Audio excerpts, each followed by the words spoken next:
Dude don't know what he talk about. Draymond Green? Yeah. The dude a jackass and he don't know what he talk about. So why does it? What the hell?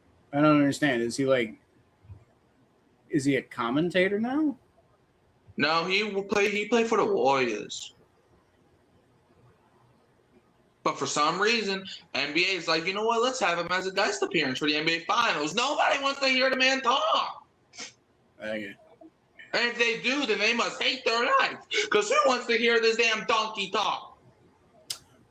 So anyway, we're live now. So Mikey was ranting about Draymond Green there. Hey. Just some stuff that we talk about prior to the beginning of the stream.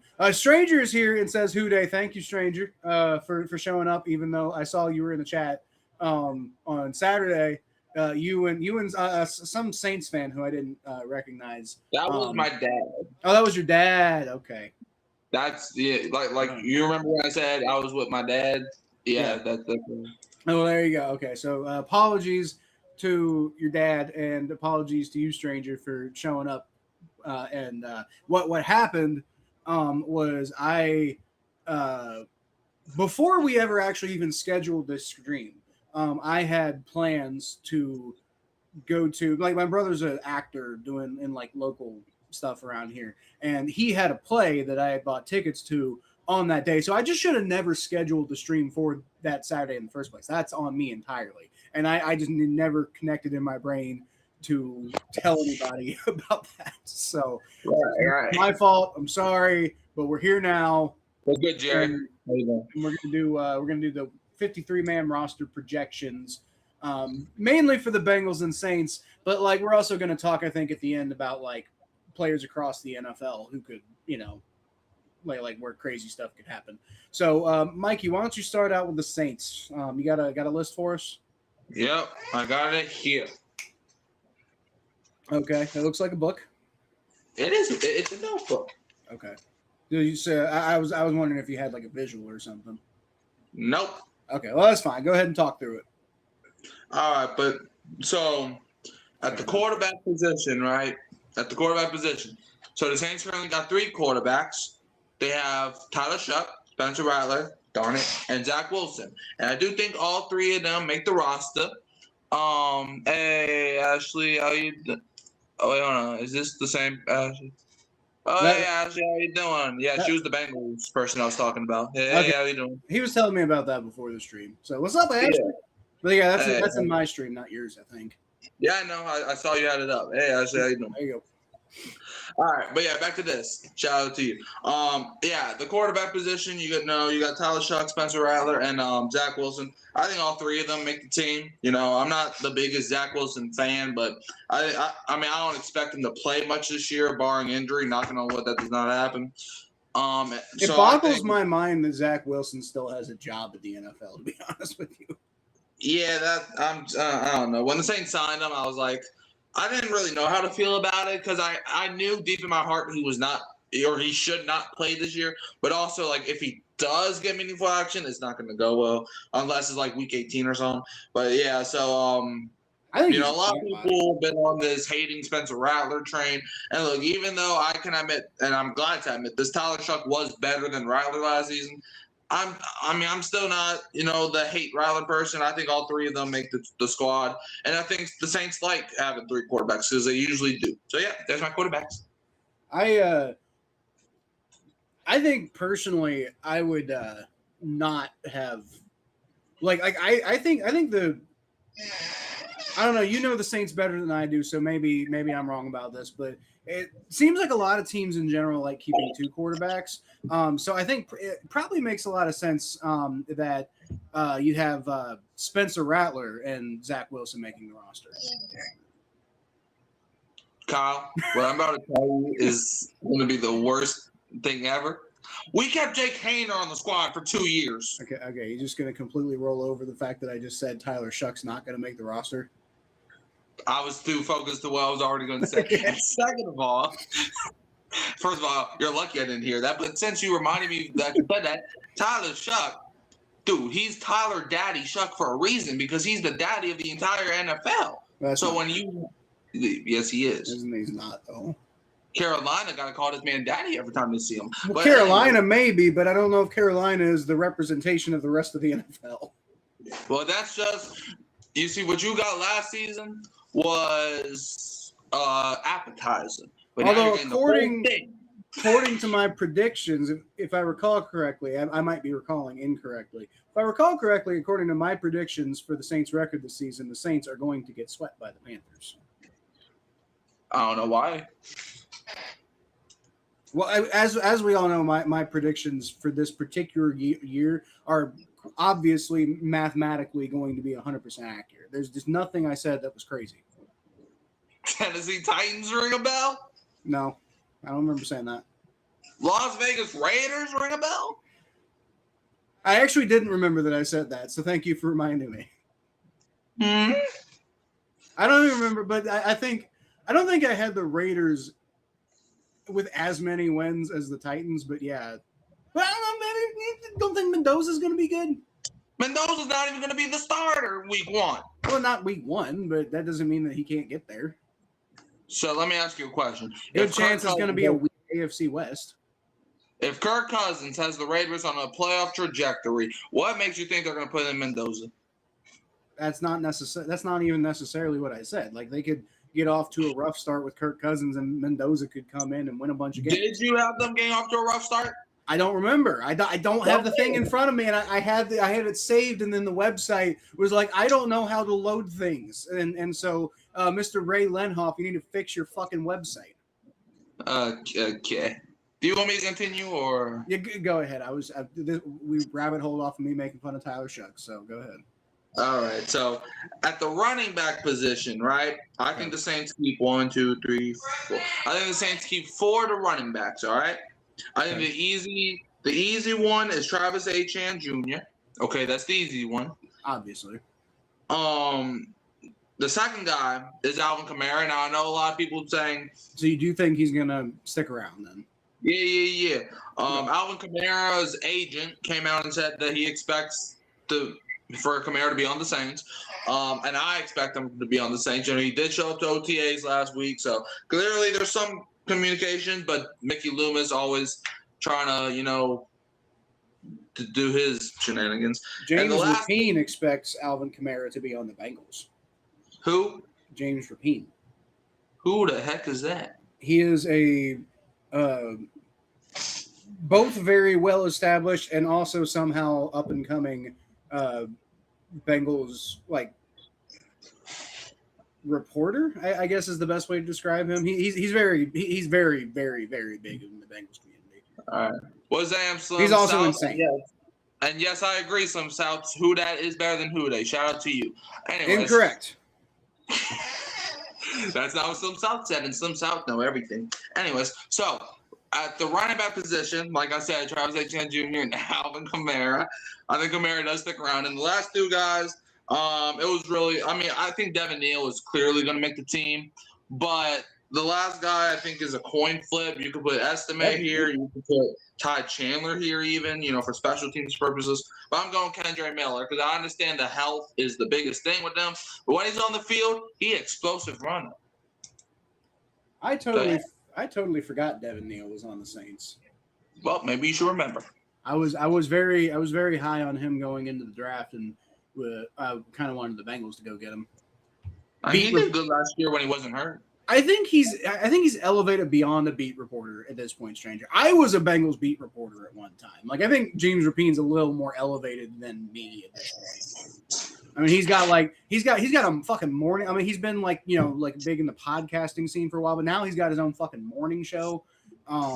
If he wasn't so Bengals focused, he'd probably be national at this point, I would imagine. Right. I'm just saying right, even though I don't know who that is. Anyways, so if you're not a Bengals fan, you probably wouldn't. But anyway, continue. All right. So you have anything else to say about my running backs, or other than just noting that I forgot Devin Neal was on your team. All right. That makes sense. Wide receivers. Okay, I got the Saints keeping 1, 2, 3, 4, 5, 6, 7. 6, 7 wide receivers. Okay, so no. Nope. What? Hey, Ashley agrees with me though. Ashley agrees What? with me. Who Day is clearly superior. Let's All go, right. Ashley. Look,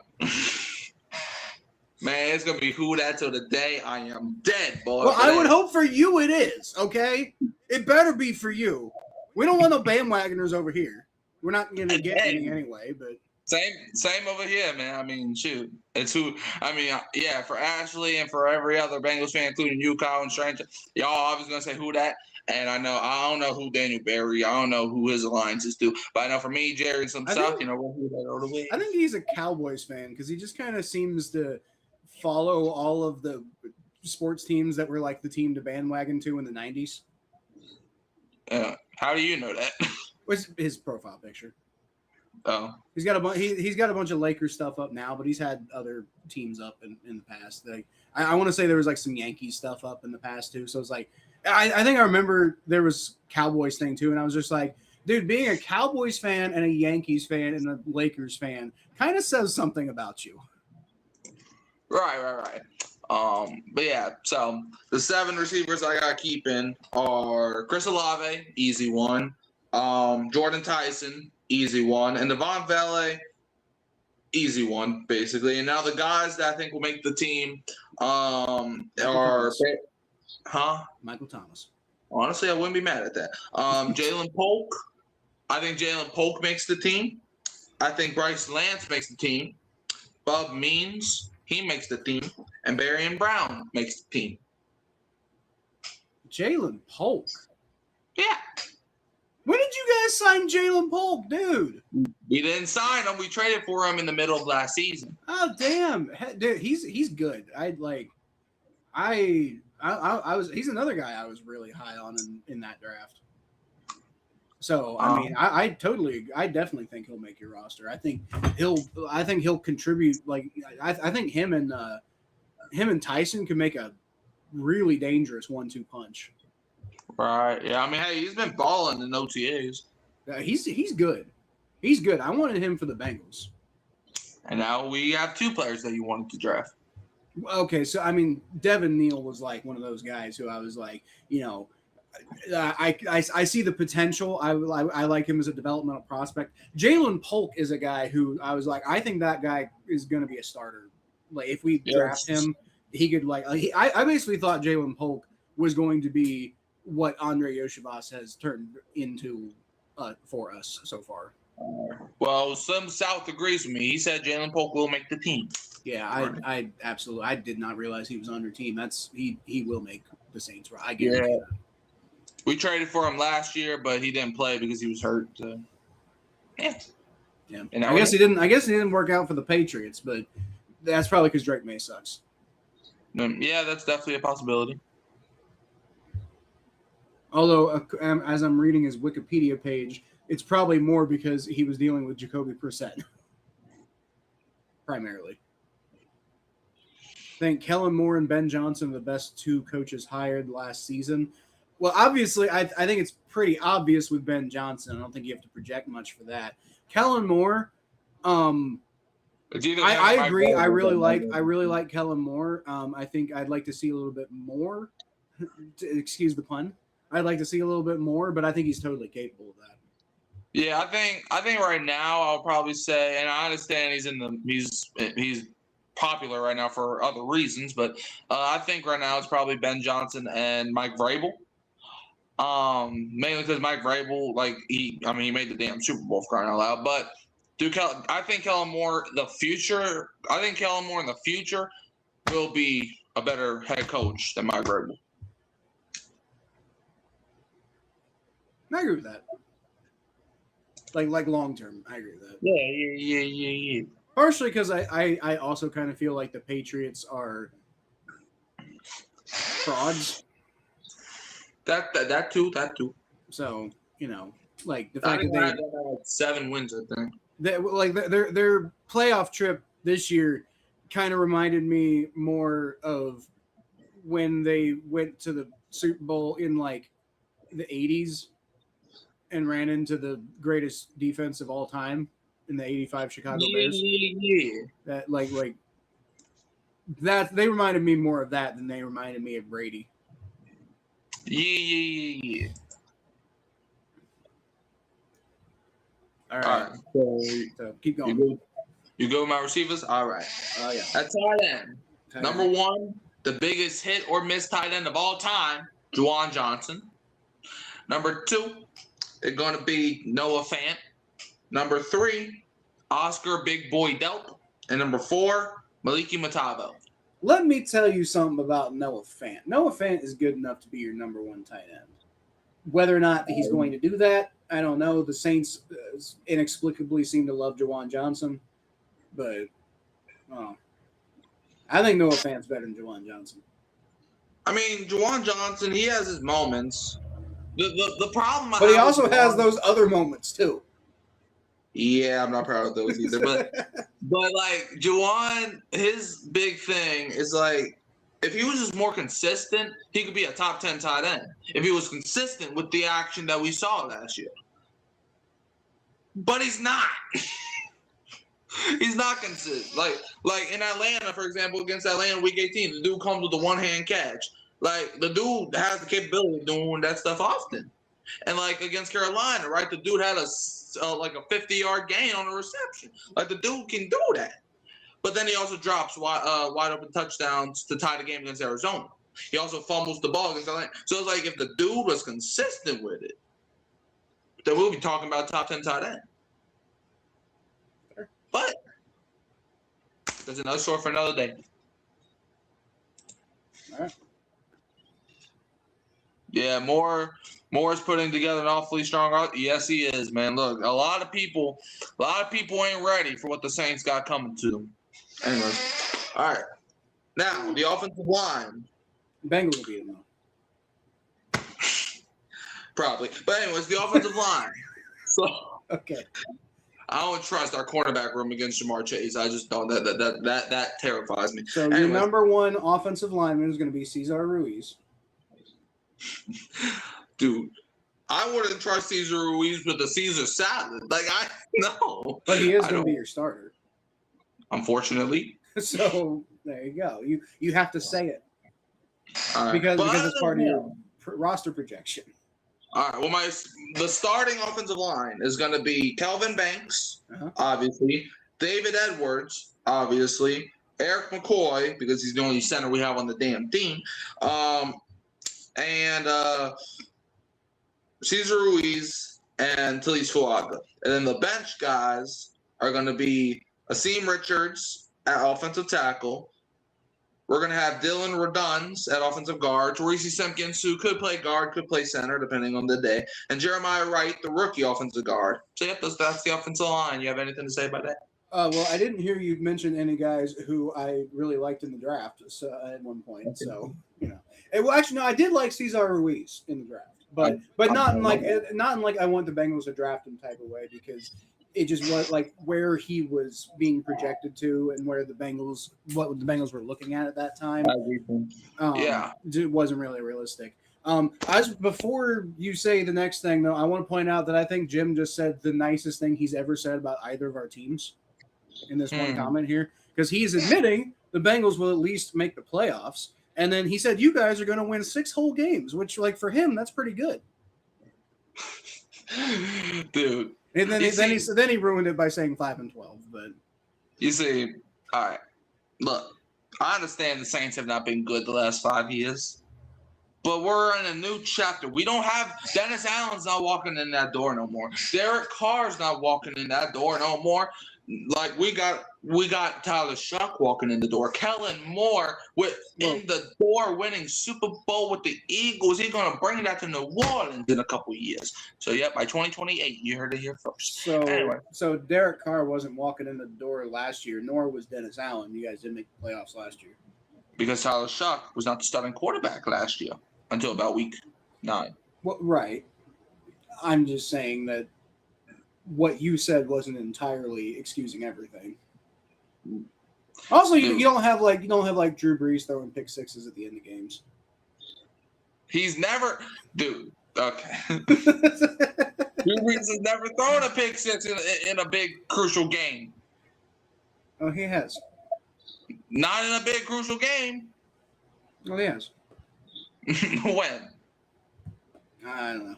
Probably has. I'll tell you this though. You want to know what Drew Brees did do? He What? threw 5 game-winning. No, in 8 of his playoff losses, he led the team to a scoring drive with under 2 minutes to take the lead or tie the game. 5 of those 8 Right, times. right. So remind me that there was a word you said in there. It was after said playoff. There was another word you said after that. And it was, so what was that again? 8 of his playoff losses. Losses. That's right. That's the word you said. Okay, just making sure. It's not Drew Brees' fault when the defense gives up.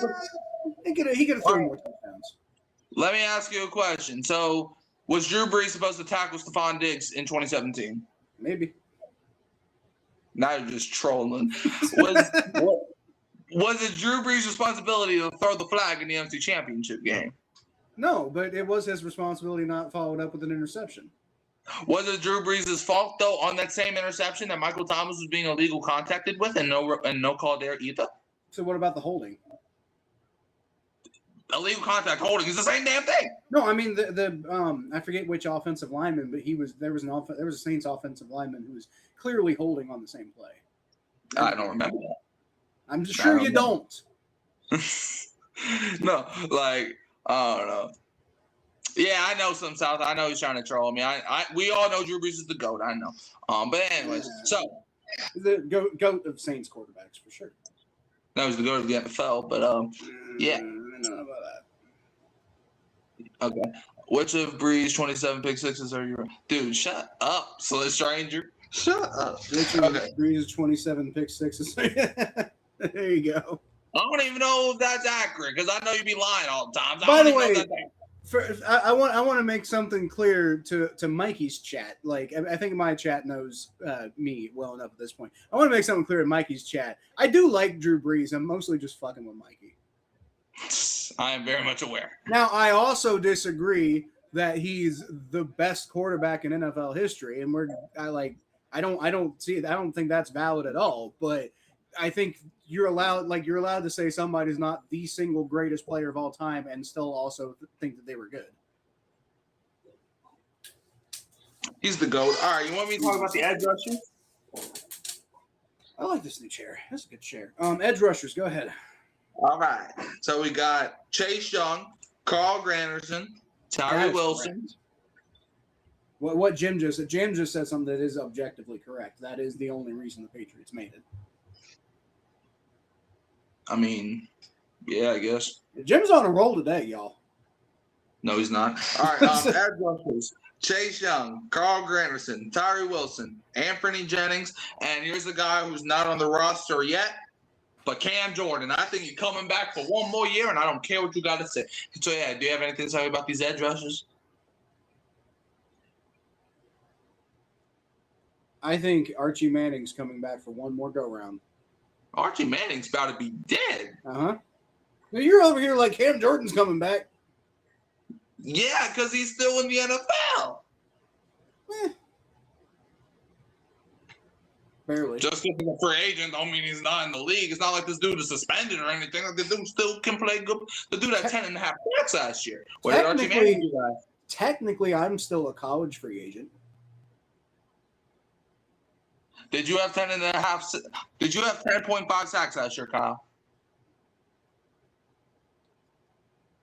Do they have to be against NFL quarterbacks? Can they be against my 11-year-old son? They have to be against quarterbacks that are old enough to put on a helmet and pads and play against 30-year-old grown men, but 11 of them at the same time. Well, technically, my son could do all of those things. Not well. I didn't say well. You didn't say well. You could be sacking. We were just talking about Nathan Peterman before we went live here. You know, you could be sacking Nathan Peterman. Does he count? Honestly, your son probably could do that, but no. I think with everything that is, by the way, my guy don't lie. Google stats and repeat them. Nothing I can do if Google is wrong. Good dude, Google's always wrong. But anyways, like I was saying, that means stats are wrong. Google's just where the stats are. Like Google's just a search engine. It's not giving you an opinion.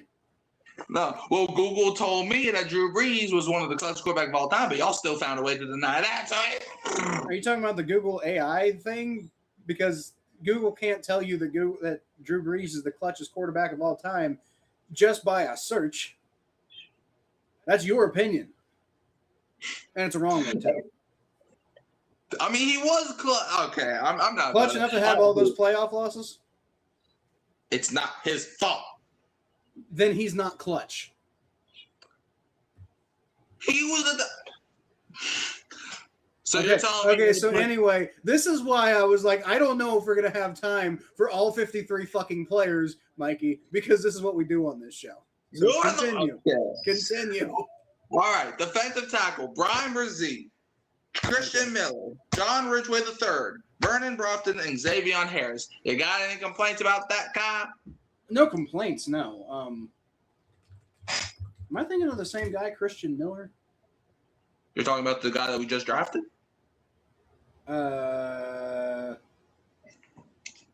No. I must be thinking of somebody else.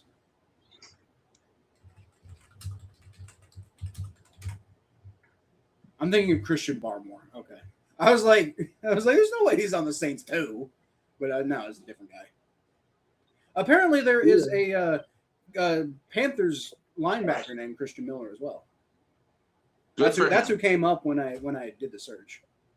Good for him. Okay, but yeah, no, your defensive tackles make sense to me. I don't think there's a lot of competition with the defensive tackles, is there? Well, Slim South has a question for you. What's that? He said, didn't Drew Brees last time in Cincy we beat them 51-14? I don't remember that. It was actually that's actually the most points, or that was the most points that the Bengals allowed, I think, or it was something like that. I think that was the biggest loss that y'all had. It was something like that. Until the Vikings. Was that? That might be maybe. What year was that? It was 2018, I think. Yeah, I wouldn't take anything that happened in 2018 as representation of anything. I'm just saying, you never had a quarterback like Drew Brees. Okay, we barely had a quarterback that year at all. Whose fault is that? The Bengals. Okay, then. All right. Entirely. Now, yep, good to know. All right, now linebackers, right? We got Caden Ellis, mainly so he can piss off Atlanta fans. Pete Werner. We got Danny Stutzman, Isaiah Stallbird, and Jalen Ford. You have anything to say about these backers? All right. Where did Demario Davis go again? Huh? Where did Demario Davis go again? The New York Jets. May God rest his soul. That's a problem. Why did he do that? Because he wanted money, and probably because this is the third time he's going to the Jets. Is he a Jets fan? I mean, he was drafted by the Jets and the Browns. No, I said Browns and Jets in the same sentence. The Browns traded him back to the Jets, and then he goes to Saints. Okay. And now he's back. So this is the only time he's choosing to go to the Jets. But it's also the third time he's done it, so you'd think that he'd know better. My biggest problem is there is 2 NFL teams. Like, if I look at a top 32 list on NFL teams that people would not want to be a fan of, the Jets and the Browns are probably at the bottom of the list. And he played for both of them.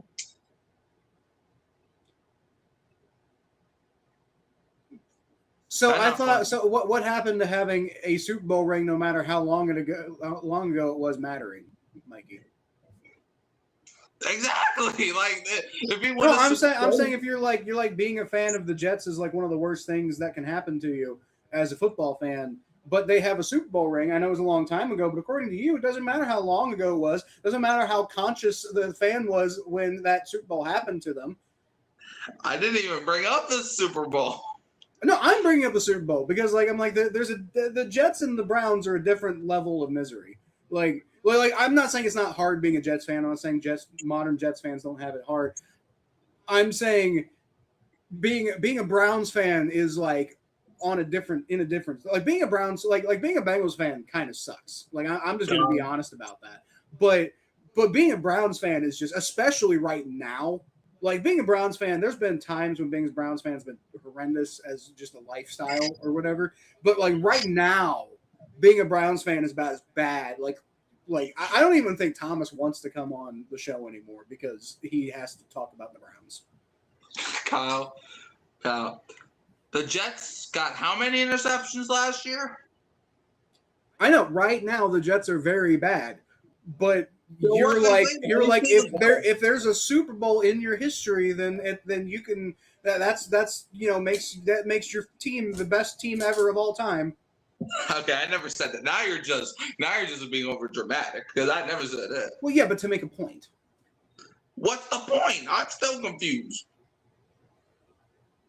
I don't understand how it's confusing. The point I'm trying to make is you say that having a Super Bowl in your history, even if it's at a point where you did not personally experience that Super Bowl, is like something to that makes being a fan of that team like a really good experience. So if that's true, then being a Jets fan can't be anywhere close to being as bad as being a Browns fan. Kyle, let me ask you a question. This is your logic, sir. Kyle, let me ask you a question.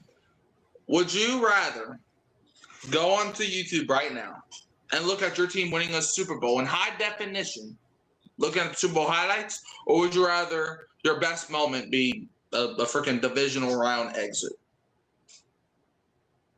Like obviously the Super Bowl, but it has nothing to do with what I just said.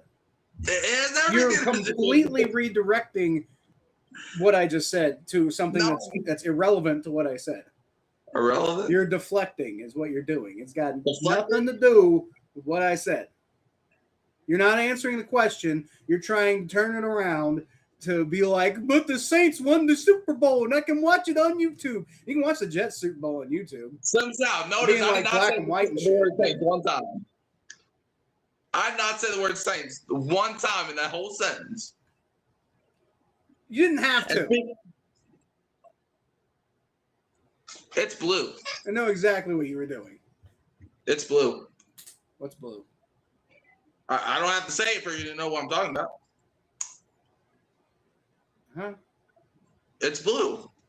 No, but this is a little different because you don't even have a point at all. So actually, like, I kind of know what you're talking about now that I thought about it for a second. But completely, this is a different level of just being completely off the wall. Like, yeah, it took me a few seconds to figure out what the hell you were doing. Okay. By the way, Slim South said 2018 we got robbed. We all know it. Amen, brother. And he also said he trolling Mike, which Slim South, I've been doing this show with him for almost 2 years now. I'm pretty. I know.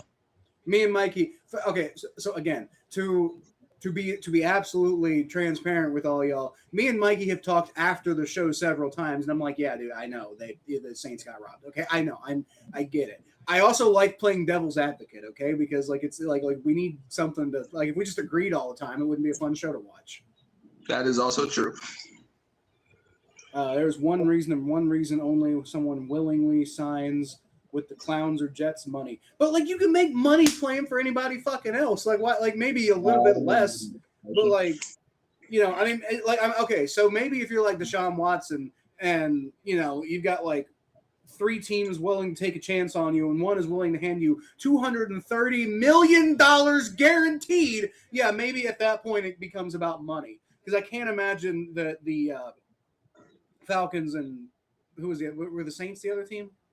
Falcons, no, it was the Panthers and Panthers. Yeah, so I can't imagine any of those NFC South teams were willing to go quite that far for it.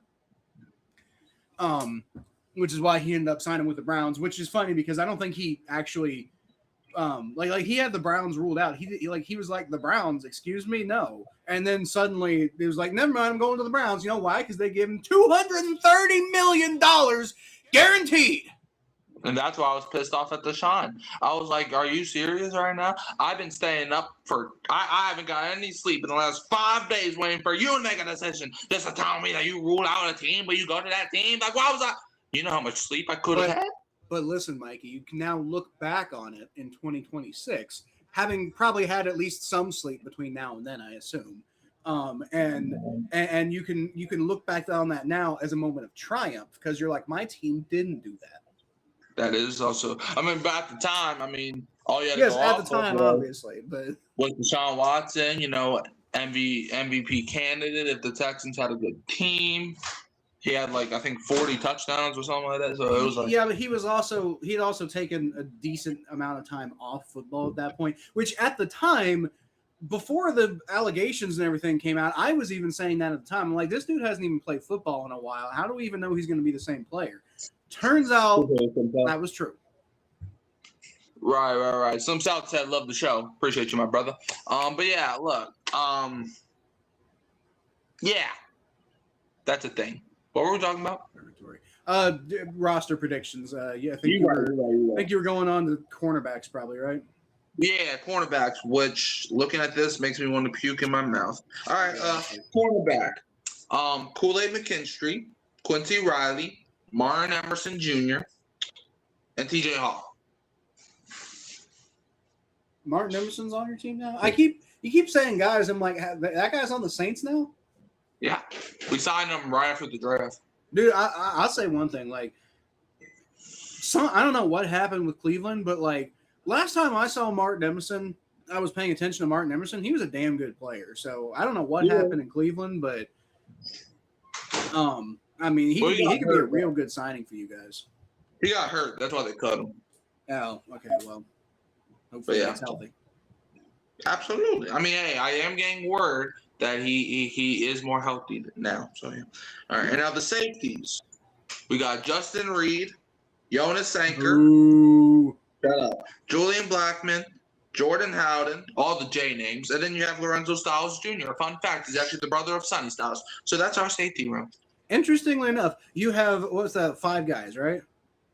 1, 2, 3, 4, 5 guys. Yeah. So you got 4 guys who I personally really like a lot. Like, you know, in like whether it be I like them, like I like their person, like I personally like those human beings. I think they're good people, or I like their like Jonas Sanker. I like that story and everything like that. And you got Justin fucking Reed. I thought you were going to notice how all 4 of them have J names, or 4 out of the 5. Well, that's interesting, but I just wanted to take a shot at Justin Reed. What? He hasn't done anything in like 3 years. No, he's still a bitch. He wasn't last year. You know what? People could have said that about Jalen Ramsey one time. What happened? He turned out to continue to be a bitch after that. Why? Because he was on the Chiefs and he kept dominating y'all over and over? He was not dominating us. At no point did he ever dominate the Bengals, except maybe like very early in his career when he was on the Jaguars. He had like a really good game against us. He also like kind of he goaded AJ Green into like getting himself like into like a fight, and that was a big fucking thing. So he obviously got one over on AJ Green on that one. But like when Jalen Ramsey was young, yes, he really had a lot of great games against us. But like outside of that, Jalen Ramsey was always massively overrated. And no matter what team he was playing for against us. First of all, I was talking about Justin Reed. Second of all, I agree on you with Jalen Ramsey. Oh, I thought you were talking about Jalen Ramsey. Justin Reed did not dominate us. What are you talking about? I'm not saying he wasn't as much of a punk as Jalen Ramsey. Like Justin Reed was up, and I'm not saying he wasn't like good at times and stuff like that, but he definitely didn't dominate us. I mean, hey, we had like T. Higgins got like destroyed him several times.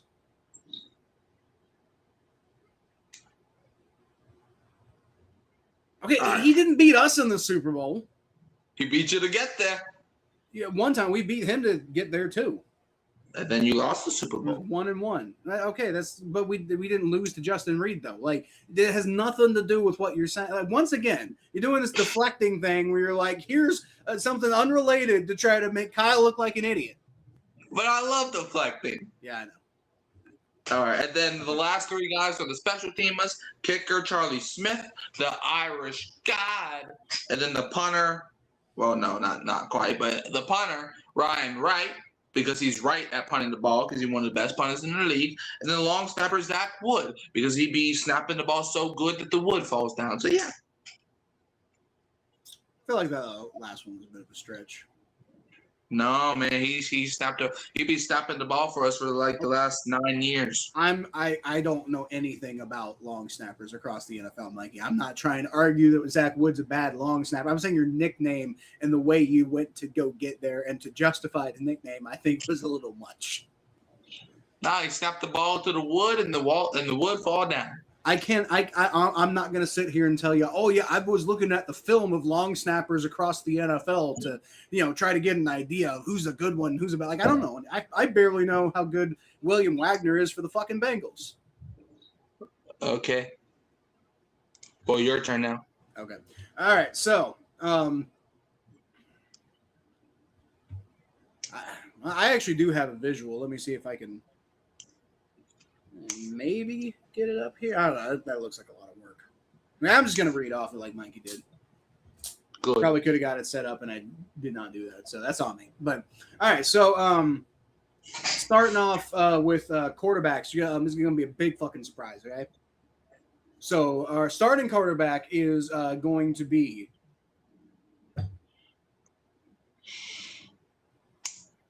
fuck. Wow.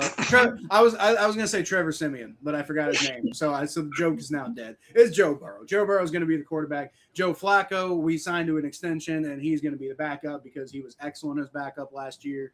And that's all it's going to be. Sean Clifford's not going to make the fucking roster.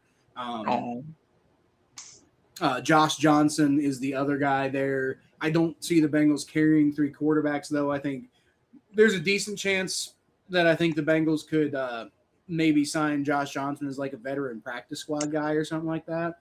But maybe not even, because like if he signs to the veteran practice squad, the Bengals could feasibly make him one of the protected players. And then if a team needs a player, the Bengals could be like, no, he's protected, you can't sign him.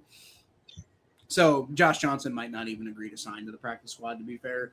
But just suffice it to say, I think it'll be 2 guys. It'll be both Joes, and I don't think I think literally nobody on the planet is surprised by that.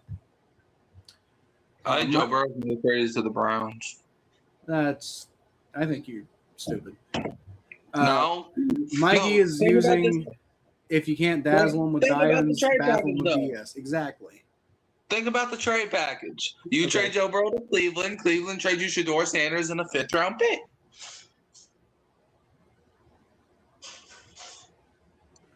Yeah, you know what? I see the wisdom in that. Right, like right before I blow my brains out. Exactly. That's agreed. Yep. All right. Well, now that the stream is going to be demonetized for all of the monetization we both already have on YouTube, which is $0 and zero. I'm expecting that to continue to be the case for quite a while. Probably. So I don't know about you. You seem to be building some decent momentum, but it's probably not going to happen with my channel at this point. You just had to put that in there of, hey, I'm broken, sad, and depressed. No, I was just I made the comment. I didn't want the comment to be misinterpreted like I'm expecting that at any point. Okay. I'm not sad. I'm not depressed. Like I enjoy doing this, and I'm actually feel a lot better about it now that I'm not chasing that. Because it's like the opposite of depression. It's like, go do something else now. Good. All right. So that's quarterbacks. Wide receivers. I think once again, this is the starters is not really a competition. Obviously, Jamar Chase is the do everything guy. And one thing a bunch of Bengals heads have been talking about this offseason, I think is a really good point, is like everybody thinks of like Jamar Chase as like, our number 1 outside guy. And he is a really good outside wide receiver. But I think Jamar Chase is even better as like a slot receiver. So like you could almost call him the starting slot receiver. Right. Even though he's also one of the best receivers, if not the best receiver in the NFL, it just happens to be, really, really useful in the slot where he can do it. I mean, whenever I'm playing Madden, my slot receivers are always the ones getting the huge stats because that's just that you can do the most damage from the slot if you're good enough. Right, especially against zone coverage. Exactly, right. And And then T. Higgins obviously is going to be your other starter, and he's pretty much exclusively an outside guy because he's just so fucking huge. He's basically like he's a couple pounds off of being a tight end, but all the way out wide. Andre Yoshivas is going to be your third guy. Charlie Jones, I don't even know like where you put him on the wide receiver depth chart, but he's pretty solid at returning the ball, so he's going to make the roster just because of that. Right. I think Colby Young is a guy we drafted in the 5th round, and the main reason he fell to the 5th round instead of being like a second or 3rd round pick. I mean, he had the talent to potentially be like a 1st round pick at some point, but he got into some issues with like allegedly like some I don't want to. Because I don't remember what the exact allegations were, so I don't want to like try to pretend like I'm saying the allegations and then I get them wrong or something. So, but it was a DV incident with like his girlfriend, and I think there was like a unborn child situation going on. It's really like nasty situation, but it sounds like there's no, like unlike when we brought in Jermaine Burton, like and we're like, oh well, character issues aside, he's really talented. We could see what happens with Colby Young.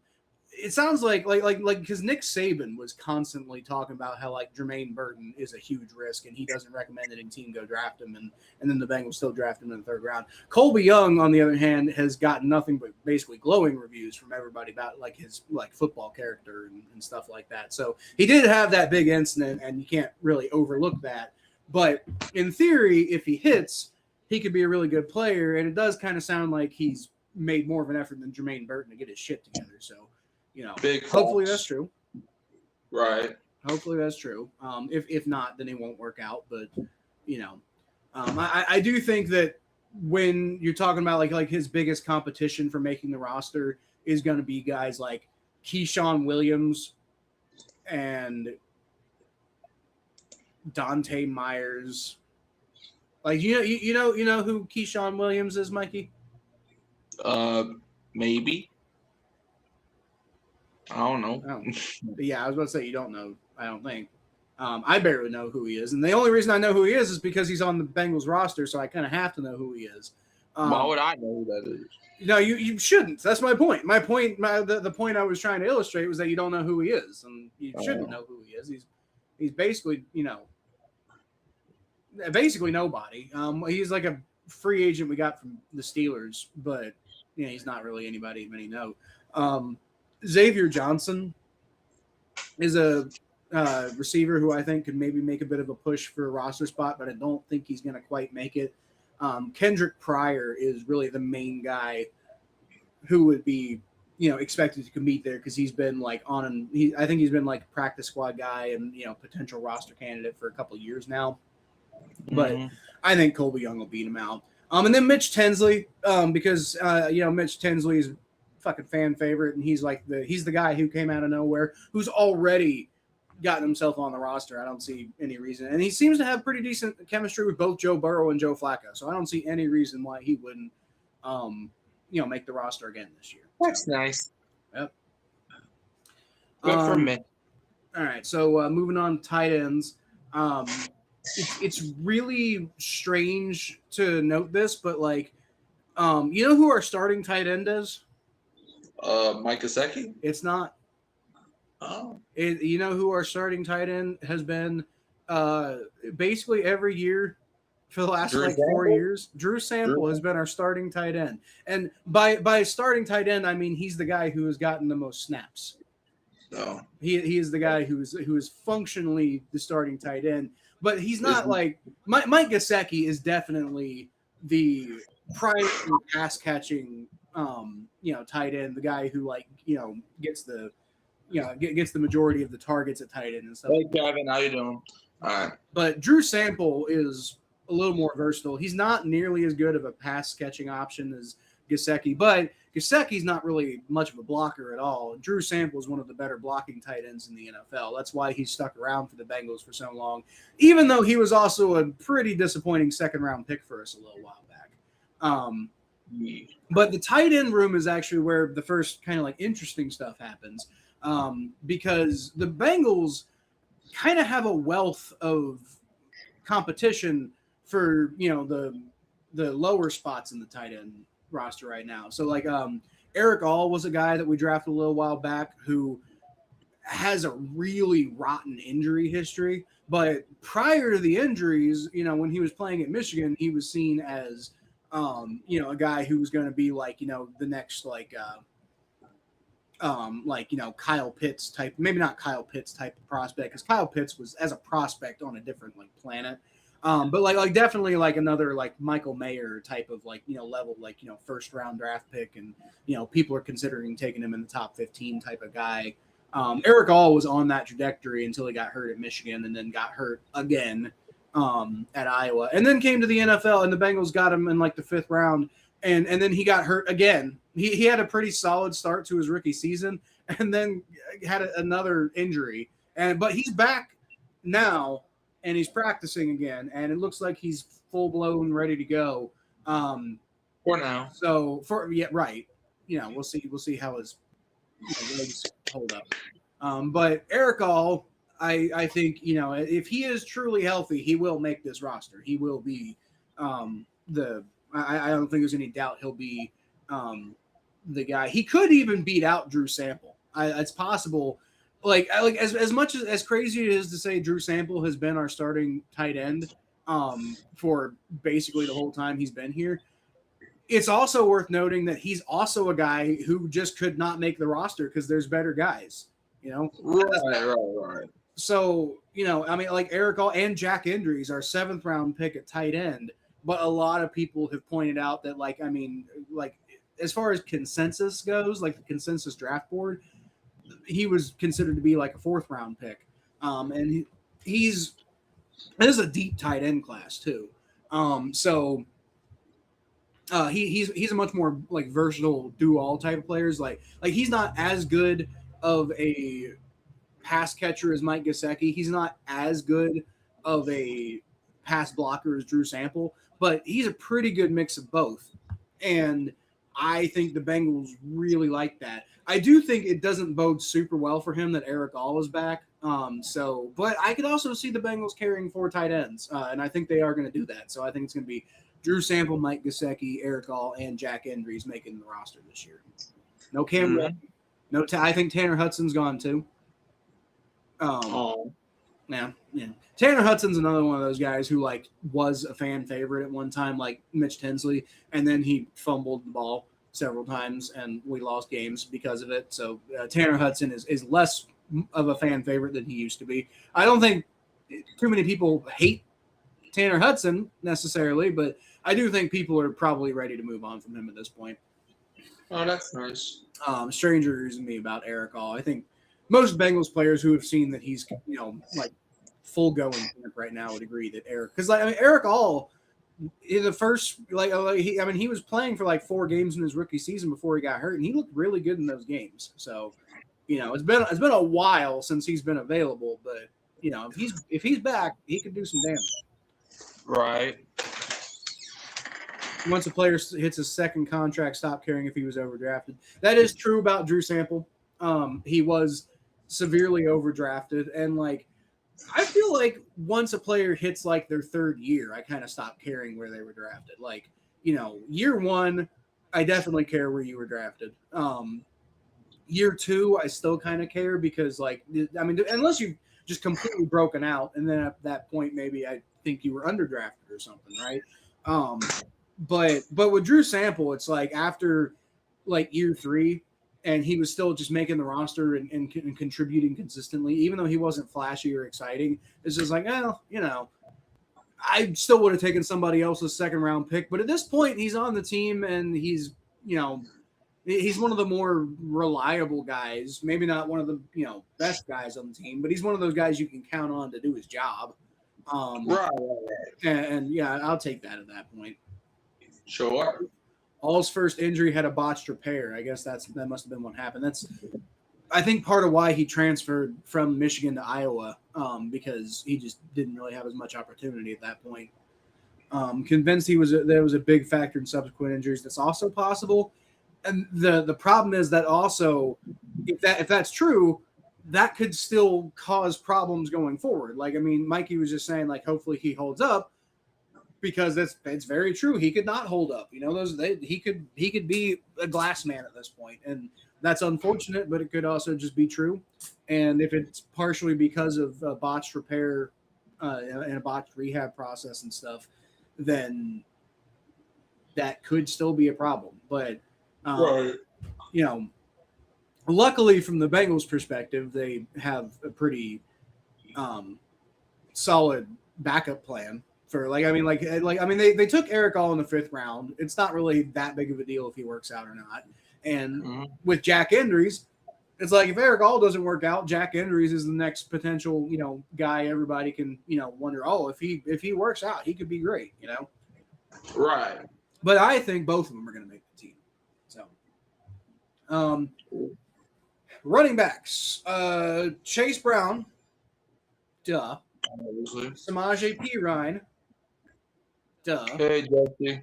How you doing, Jesse? Duh. It's pretty cut and dry at running back. I don't think anybody would, like Gary Brightwell is not going to push out Taj Brooks for a roster spot. So that's just going to be what it's going to be. We're not trading for Alvin Kamara like James Rapine thinks we are. So. You dang right you ain't trading for him. I mean, I wouldn't necessarily be 100% against Alvin Kamara on the Bengals because I've always been a big Alvin Kamara fan.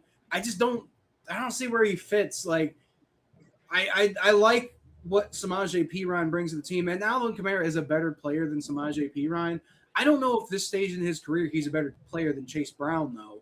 And I think I would almost kind of rather have Samaje Perine as like the other guy in tandem with Chase Brown. You dang right, because Alvin Kamara, he ain't leaving. I hope you're happy. My Kamara. Okay. It's going to be the year Taj Brooks pushes Perine to running back 3. Well, see, the problem, Stranger, with Taj Brooks doing that is with Perine, it's not just about whether he can run the ball good or not.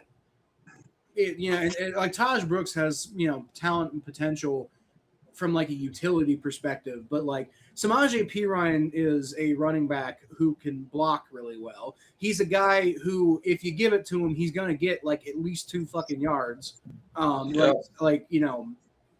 he's like the ideal guy to put in there when a guy like Chase Brown needs a break. And I don't see that out of Taj Brooks. Like Taj Brooks just doesn't really, to me, quite have the build or the play style to do that. Is he a more talented person than Samaje Perine? Maybe, but just from what the Bengals would actually be doing in those situations perspective, that's why I just say I think Perine fits what they're doing at that point a little bit more.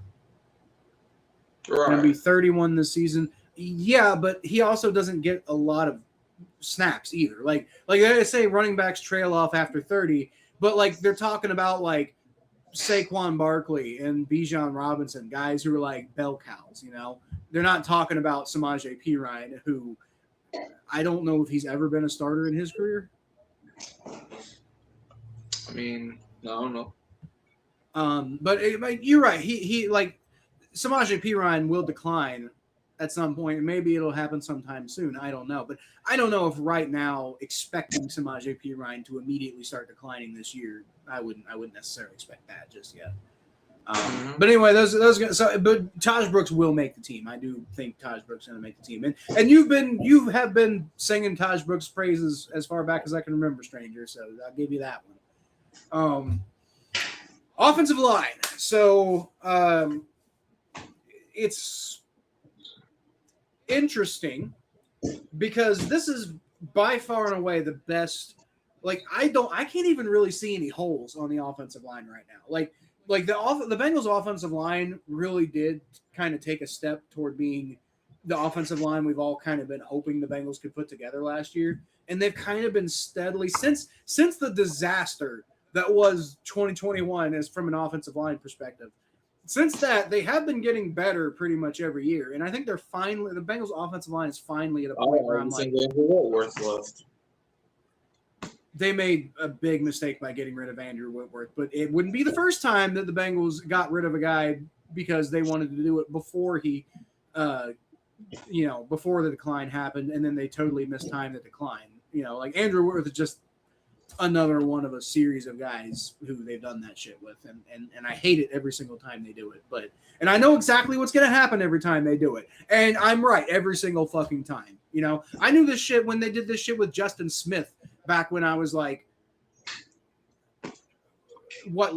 15 years old. Like I knew exactly what not paying Justin Smith was what was gonna happen. And look, 49ers went the fucking Super Bowl, and we had a 4-12 record. Like, what did you think was gonna happen, you idiots? Yeah, I guess. Anyway, I guess I was older than that. I was 2009, so I was like 16, 17. I mean, were the Bengals really going to be that good with Justin Smith on their team? Yeah, they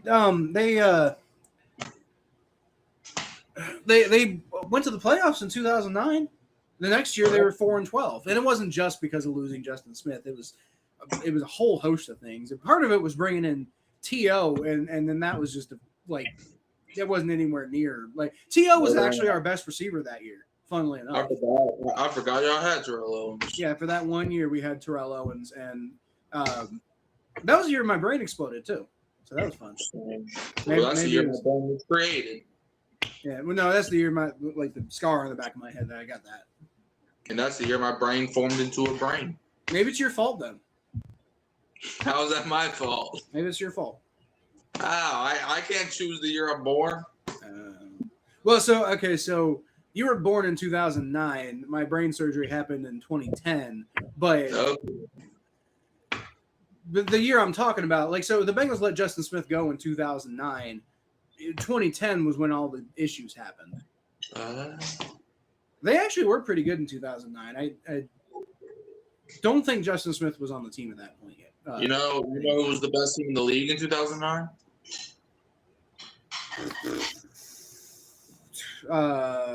Who did win the Super Bowl that year? Yeah. There you go. Congratulations. Although, was that the 2009 season? Yeah. Or was that? So that was. So it was actually in 2010 when the Saints physically won the Super Bowl. Right, but we were the best team in the 2009 season. Yeah, and we lost to Mark Sanchez. That is very embarrassing. In the playoffs. That is double embarrassing. Yeah.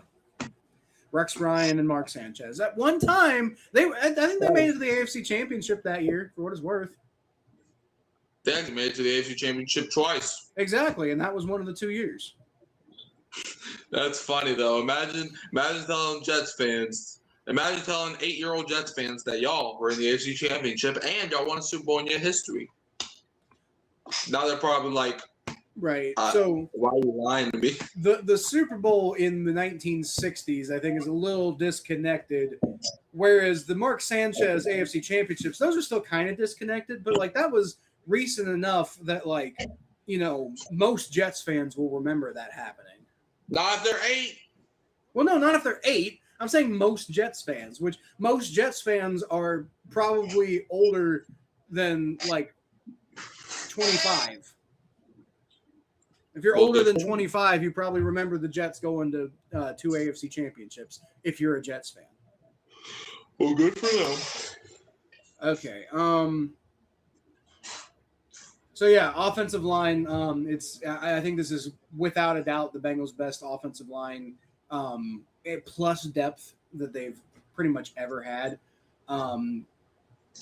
Obviously, so it's going to be Orlando Brown Jr. at left tackle, Dylan Fairchild at left guard, who's just been an absolute revelation. He's been. He was a rookie, so it wasn't all perfect, but he's, I think, going to be the guy there for a long time. Ted Karras, I think Ted Karras might not be the starting center for that much longer because he is getting a little older. But I do think this year he's going to continue to have that job. Dalton Reisner, who we did eventually get around to re-signing, he'll probably hold down the right guard spot unless Brian Parker takes the job, but I'll get to him in a second. And then Amarius Mims at right tackle, who I think is going to have a huge. I think Amarius Mims is going to make like the Pro Bowl or some shit this year. I think he's going to be really good. And then backing those guys up at left tackle, Cody Ford, who's not like my favorite player of all time, but as a backup, yeah, he's fine. He's versatile, I guess, whatever. Brian Parker, who I believe was a 5th round pick of ours from Duke, but that's another guy who the Bengals picked like well below what the consensus draft position for him was. And there's a lot of talk about like, he could develop into somebody who's like a really, really, really good player. So like I wouldn't be totally shocked to see him. Like I've got him as the backup left guard behind Dylan Fairchild right now, but I wouldn't be shocked to see him take over the starting right guard position from Dalton Reisner eventually. Connor Lew, that's another guy. The Bengals had a great draft in terms of getting value at all their positions. Like it was a phenomenal draft, and I know I was a little underwhelmed when they got Cash Howell at the time, but that was also because I was basing it off of like I still hadn't quite caught up, I think, to thinking about the Bengals as a team that already has Dexter Lawrence on the team, and I was also really, really focused on wanting to get like a corner. But to be fair, the best value pick definitely was Cash Howell at the time. It's just not really the way I was thinking. But I would hope the Bengals are better at drafting than me because they're the ones paid to do it. Right. But at the moment, Cash Howell, I haven't got to Cash Howell yet. But Connor Lew was a guy who we picked up. I forget what round it was. It was either the 3rd or 4th round. I think it might have been the 4th round. But Connor Lew's a guy who, but like when I was looking at some like the people do like the way too early mock drafts like right before the last one happened, or like right after the last one happened, and they're projecting like who's the guys that we're looking at who could be like the top draft picks next year. Connor Lew was a guy who at like in those mock drafts was being projected as like a top 10 pick. Obviously, as you can imagine, his final season in college did not go as well as he'd like to. He got hurt and stuff. So it's not, who knows if he's going to be able to bounce back from that or not. But just the fact that we have Connor Lew backing up Ted Karras without any real major incentive, like if he doesn't work out, it's really not that big of a deal because it was I think a 4th round draft pick.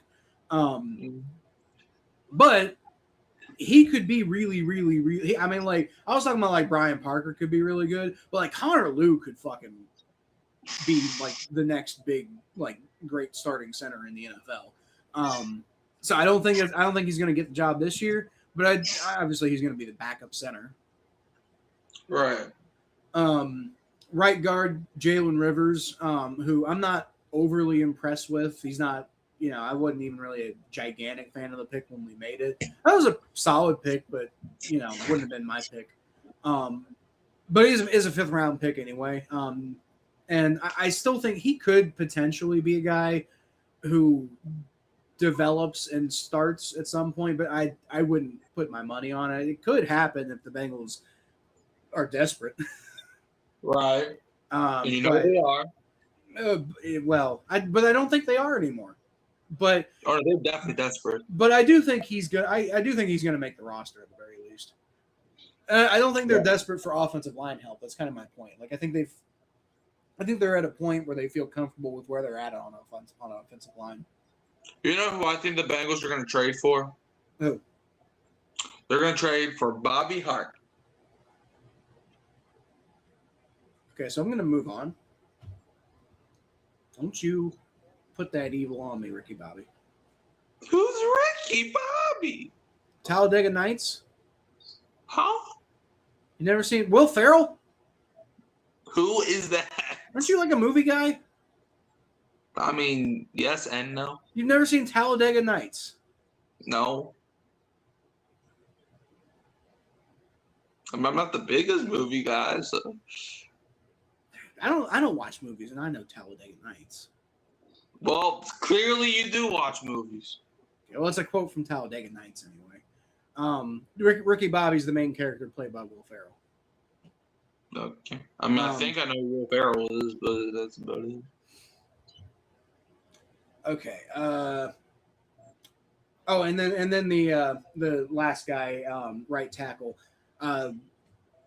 This is where maybe the depth isn't the absolute best because I couldn't find 5 backups who I was really, really like sold on offensive line, but I did find 4 backups who I was pretty sold on. So right tackle Andrew Coker, I don't think he's that great, but he's got some experience, so go with the guy who's got experience, I guess. Right. You need the experience, or else they ain't gonna want to hire you. Well, sometimes even that doesn't count, apparently. Explosiveness declines over 30 for any position matters a lot at running back. Right, but again, with the issue with running back is because the wear and tear over time is what is really causing the big decline, the sharp decline around 30 for NFL players. And Samaje Perine just hasn't experienced as much wear and tear as a guy who's like a starting running back throughout their career. So I'm not saying, I'm expecting him to be like super incredibly explosive, but we've never asked Samaje Perine to be explosive. We've just asked him to go out there and shore things up when Chase Brown's not on the field, or make a big block, or, get the 2 yards that we need for a short yardage situation. Or that one time Joe Burrow tried to throw it to him in the Super Bowl and he was being tackled by Aaron Donald and couldn't get anywhere near Samaje Perine. Even though from the broadcast angle I was looking at, it looked like Samaje Perine was right fucking there. But then I saw a angle from a different. I saw a shot from a different angle. Like, okay, never mind. That wasn't Samaje Perine's fault. It just looked like that on the broadcast angle on the TV. But anyway, that's neither here nor there. He still should have called it. Taj Brooks in the pre-draft was a no-brainer because he was the only day 2 or 3 running back who had a good pass blocking grade.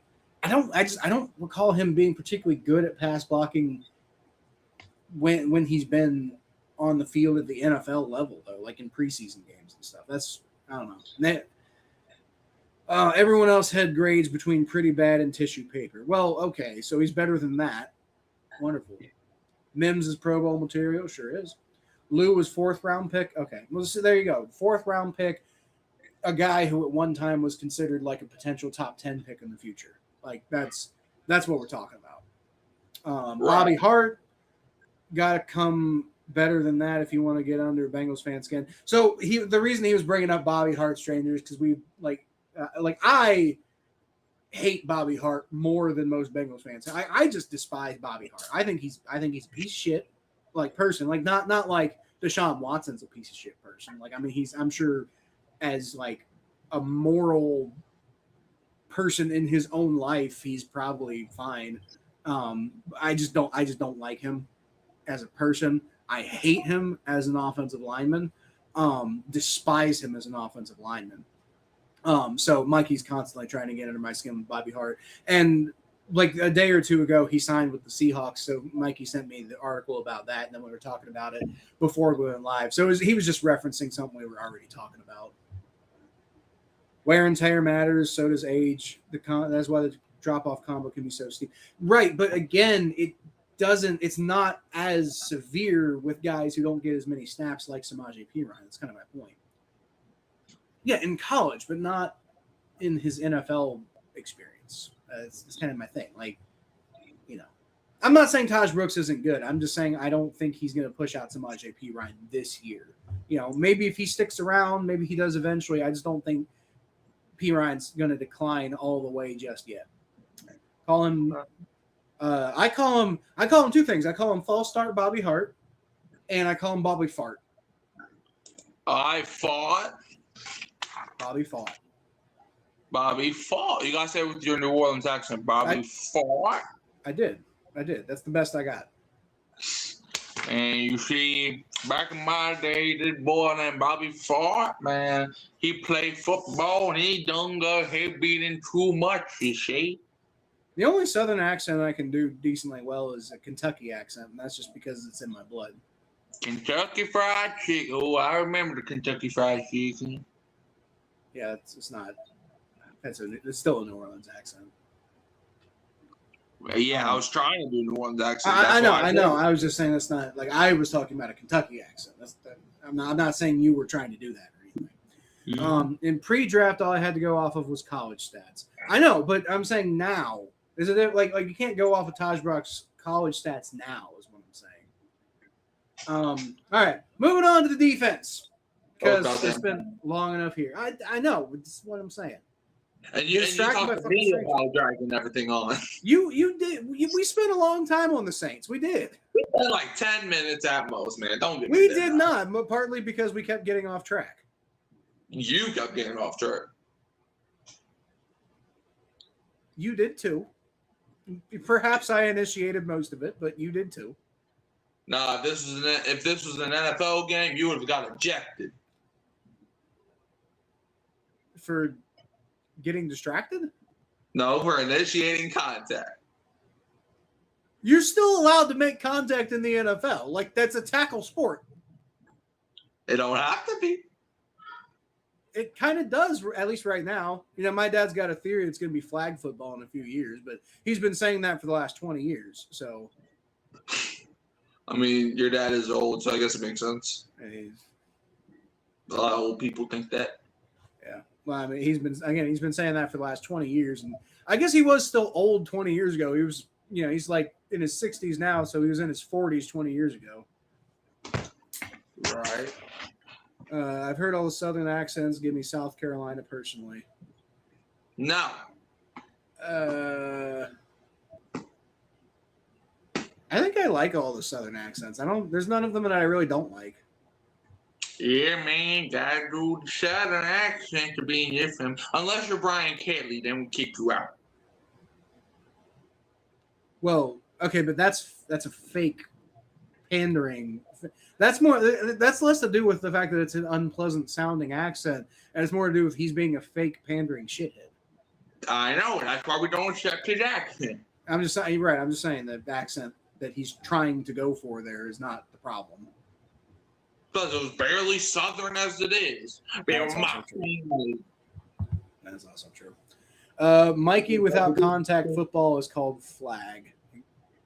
Hey, I was pretty good at flag football. Hey, no need to I will say, for what it's worth, if there was a flag football league that was actually like, accessible to watch and like had like really high talented like world class athletes playing it, I think flag football would be fun to watch. Like tackle football is also really fun to watch, and that's where all of the big athletes are because that's where the money is. But if flag football was at the popularity level of tackle football, I think I would have fun watching that too. Because I mean, what's the best part about watching NFL football? It's the crazy athletic shit that people do, and like the big hits are fun too. But then like the problem is like there's big hits, but then if the hits are too big, then people start fucking complaining about it, and that's not fun. Sometimes they rightfully complain. Sometimes they're just being bitches. And so it just makes the whole experience of watching the tackle football a little bit less fun because people are in some cases rightfully bitching about some of the hits, and in some cases they're being little bitches about it, and that's annoying. All right. Anyway, Bengals defense. So we got at defensive end. Big surprise. I got Myles Murphy making the team. The Bengals' former first-round draft pick will be making the team. And I do think, at least at first, Myles Murphy is going to be starting at edge rusher. Him and Boye Mafe, the edge we signed from the Seahawks, I think are going to be your two main starters. And by the way, we're talking about like I'm conceptualizing this in like a 4-3 defense because when we're talking about starters on defense, it's not as easy as talking about starters on offense because there's so many different formations that they just kind of put out there. And it's really just kind of based on more so who fits what role you're going for. Right. But so just to make things easy, I'm basing this off of a traditional 4-3 style defensive front, which has been something the Bengals historically have done a lot of. Maybe not as much in recent years, but Bengals typically like 4-3 defenses. So I'm basing this off of a 4-3 defensive structure. Miles Murphy, Boye Mafe are going to be your two main edge rushers. I don't think that's particularly controversial. Cash Howell, I think, could displace Miles Murphy as a starter, but I think at first Cash Howell is going to be on the bench. Shamar Stewart, I think, is going to get more action this year than he got last year, but I still think he's going to be more of a rotational piece and probably never going to live up to that first-round draft pick status. Now, interestingly enough, the guy who made Shamar Stewart a first-round draft pick, the guy who was playing so well that he made Shamar Stewart look that much better, we also now have on our team. Cash Howell was the one who made Shamar Stewart look that much better. So maybe he does it again at the NFL level. You never know. That's nice. Probably not. You could always dream. And then the fifth guy is going to be Cedric Johnson because he's for a 7th-round draft pick who might as well be an undrafted free agent as far as like notability goes and everything like that. He's managed to stick around, and every time he gets on the field, he looks better than you'd expect him to be. He contributes on special teams and everything. So like, I think it's pretty clear Cedric Johnson will be there. I've heard a lot of talk about Antoine Powell-Ryland, guy we got from the Eagles, who was like a 6th-round draft pick there. But I don't think any. I mean, he's definitely not going to beat out any of the first-round draft picks we have in Shamar Stewart and Miles Murphy. Like, neither of them are going to get cut for Antoine Powell-Ryland. Cash Howell's not going to get cut for Antoine Powell-Ryland after we just drafted him. Boye Mafe is not going to get cut when we gave him all that fucking money, and he's also a lot better. And then I think Cedric Johnson is more of what the Bengals want at that last spot than Antoine Powell-Ryland would be. Right. I wouldn't be shocked to see Powell-Ryland end up like on our practice squad, but then again, maybe he just signs with another team because he's pretty solid. So maybe he doesn't even make it to our practice squad. I don't know. Flag might be fun to watch, but not as fun as real football. I mean, I agree. Like just watching it, like real contact football is really fun to watch. It's just the problem, like I said, is it does get a little annoying when guys are out there like making these big hits and stuff, and it's fun to watch. Like, oh, what a hit! And like in the moment, it's awesome, and then people just start fucking bitching about it afterwards. It's just like that kind of makes it less fun. God damn it, guys! I like big hits. I don't like illegal big hits.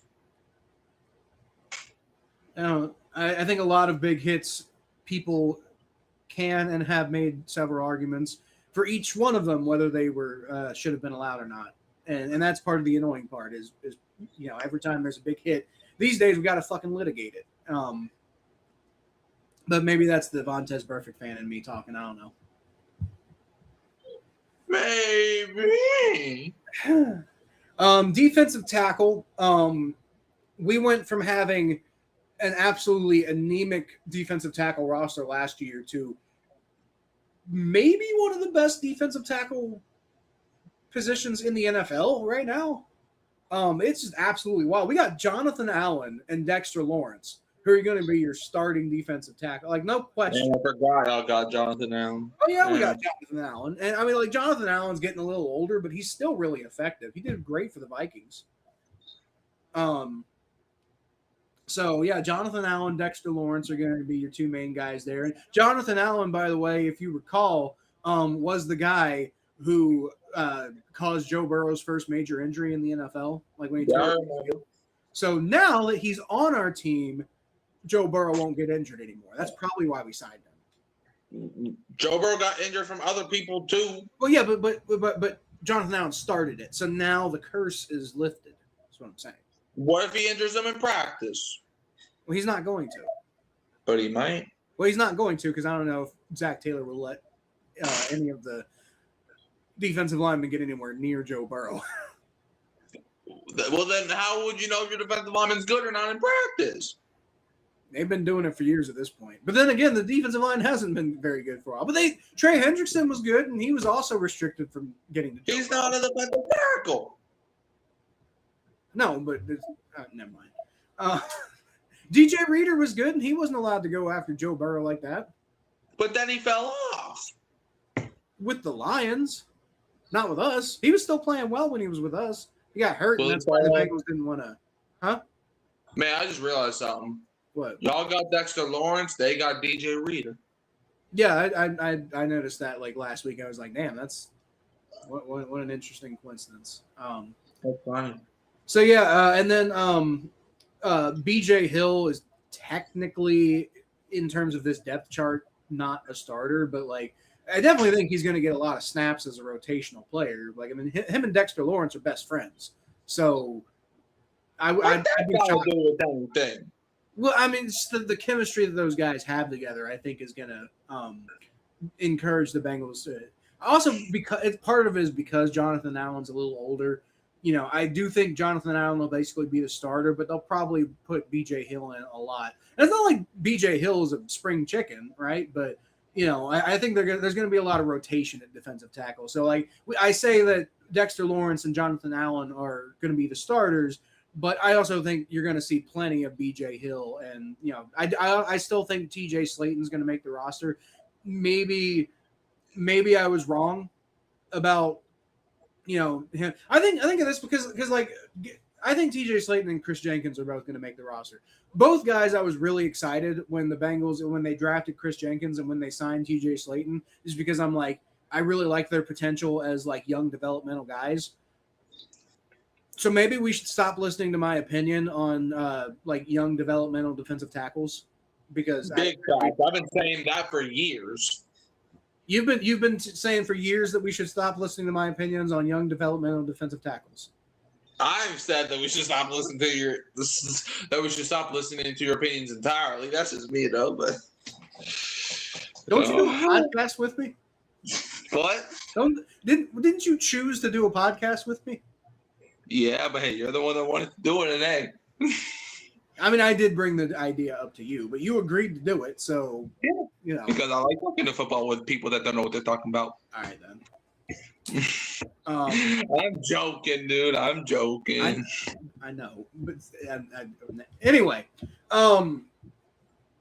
yeah. So I think maybe I was wrong about TJ Slayton. He doesn't really seem to have turned into what I thought he could have been. Chris Jenkins also just seemed to completely fall flat. The problem is Chris Jenkins was a second-round pick, so I'd be shocked. Even though it's been a couple of years, I'd still be shocked if the Bengals just cut him.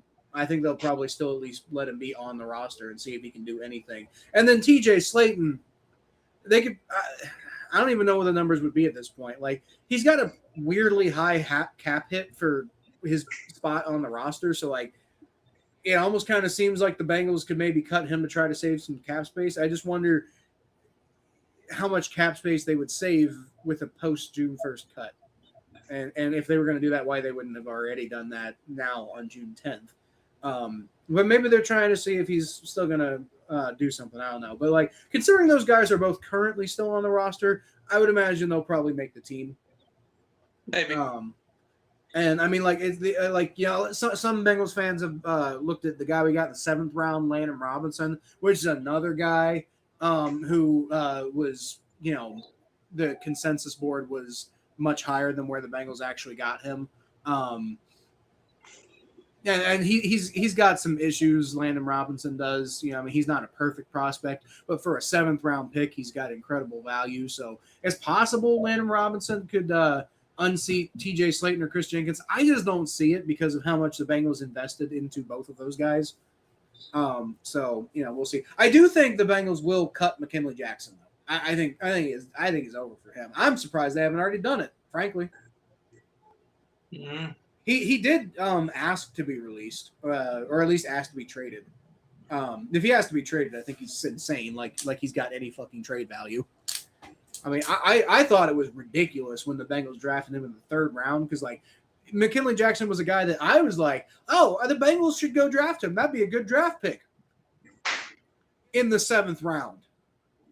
Not the 3rd fucking round. Are you crazy? Well, hey, that goes to show you your opinion on young defensive linemen. Mm-mm. Well, actually, on that one, I think I was right because I was like, hey, I think he's worth taking a flyer on the seventh, seeing if something could happen.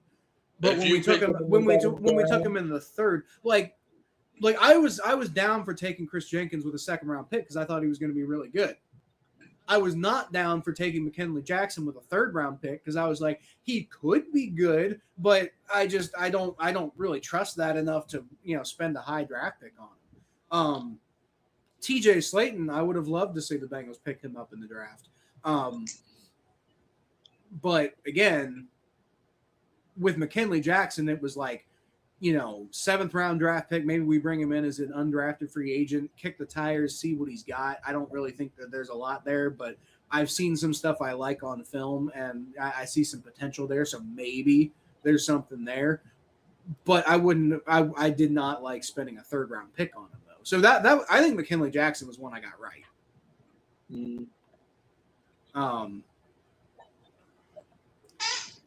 But I also like McKinley Jackson. McKinley Jackson's like the Jackson Carman of defense at this point because it seems like every year I predict the Bengals are going to cut him and then they don't. So my thought process is, considering he is bad, he is bad and he's not ever contributing and he's just bad. Considering that is true, they will eventually cut him. So if I just predicted every year, they will be right. But they ended up getting rid of Jackson Carman eventually. Exactly. And I was eventually right. It took me a few years, but I was eventually right when I predicted them to cut Jackson Carman. That's nice. Yeah, there you go. Okay, so that's the defensive line. Linebackers, the Bengals didn't really do a whole lot at linebacker this offseason, which I think is absolutely insane. Because their linebacker room. Junior Barrett Carter?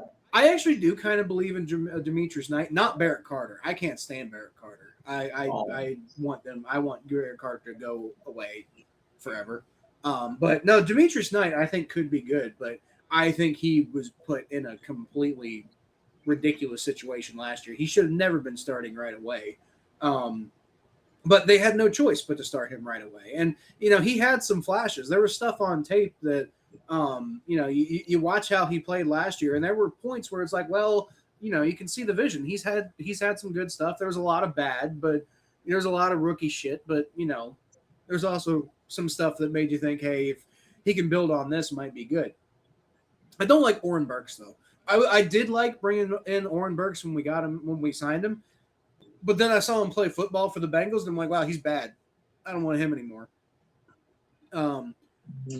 Shaka Hayward is a guy that every time he actually gets on the field, he looks pretty solid. So I think he'll probably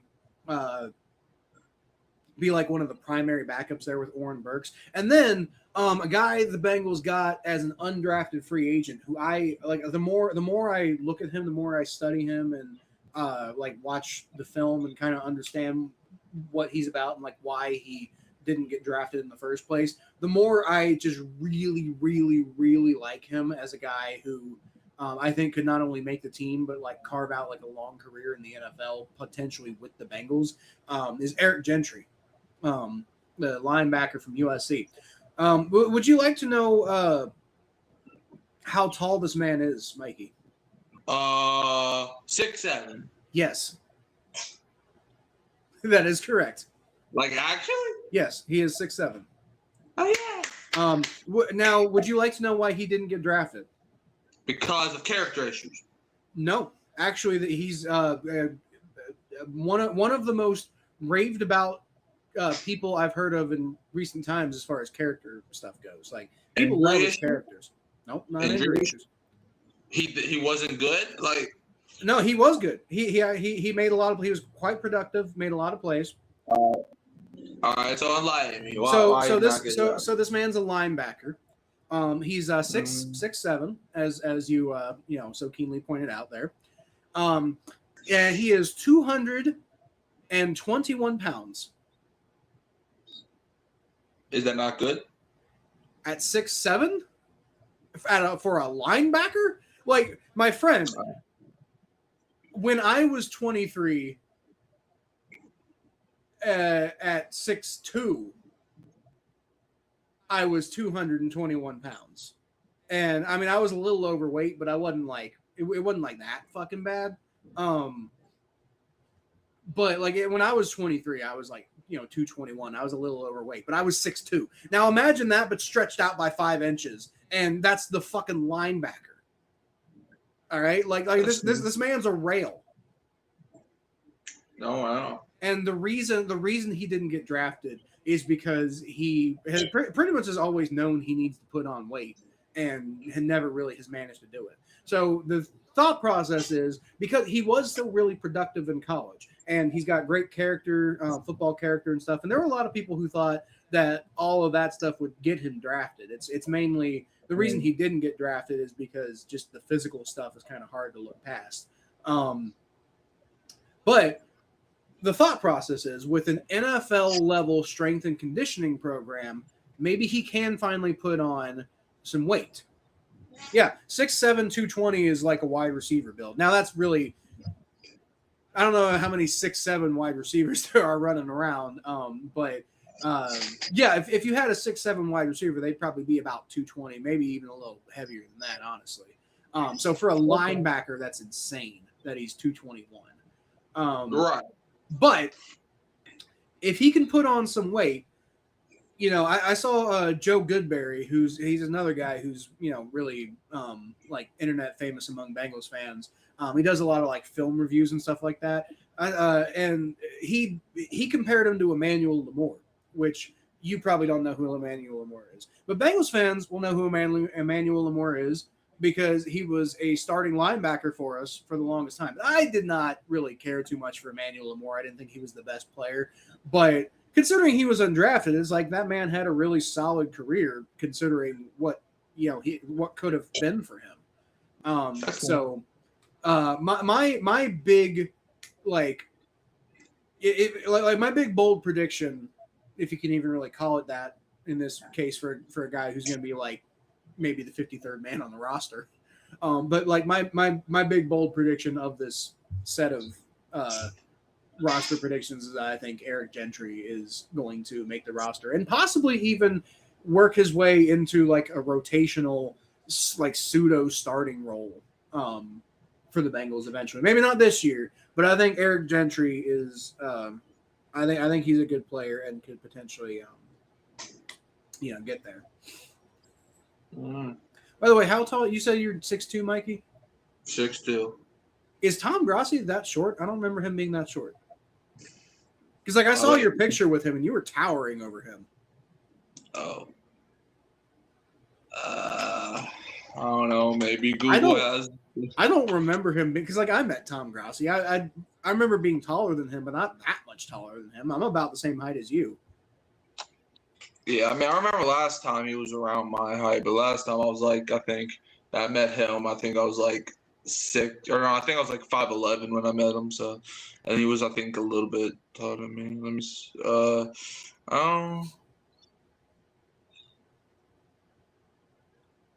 I'm not sure. I mean, I know when I met him, he was short. Well, it says here Tom Grossi 6'3". What? So maybe I that's grew. Not that's not true. I mean, maybe I grew. I mean, I haven't checked in a while. What do you'd have to be like 6'8" now if that picture is accurate. Yeah, the thing says he's 6. If Tom Grossi's 6'3", and that means he's taller than me, first of all, which is not true. I met the man. He's not 6'3". It's probably a joke, first of all. This is the definite. You see, stranger, I told you Google lie. But Tom Grossi probably put that somewhere as a joke.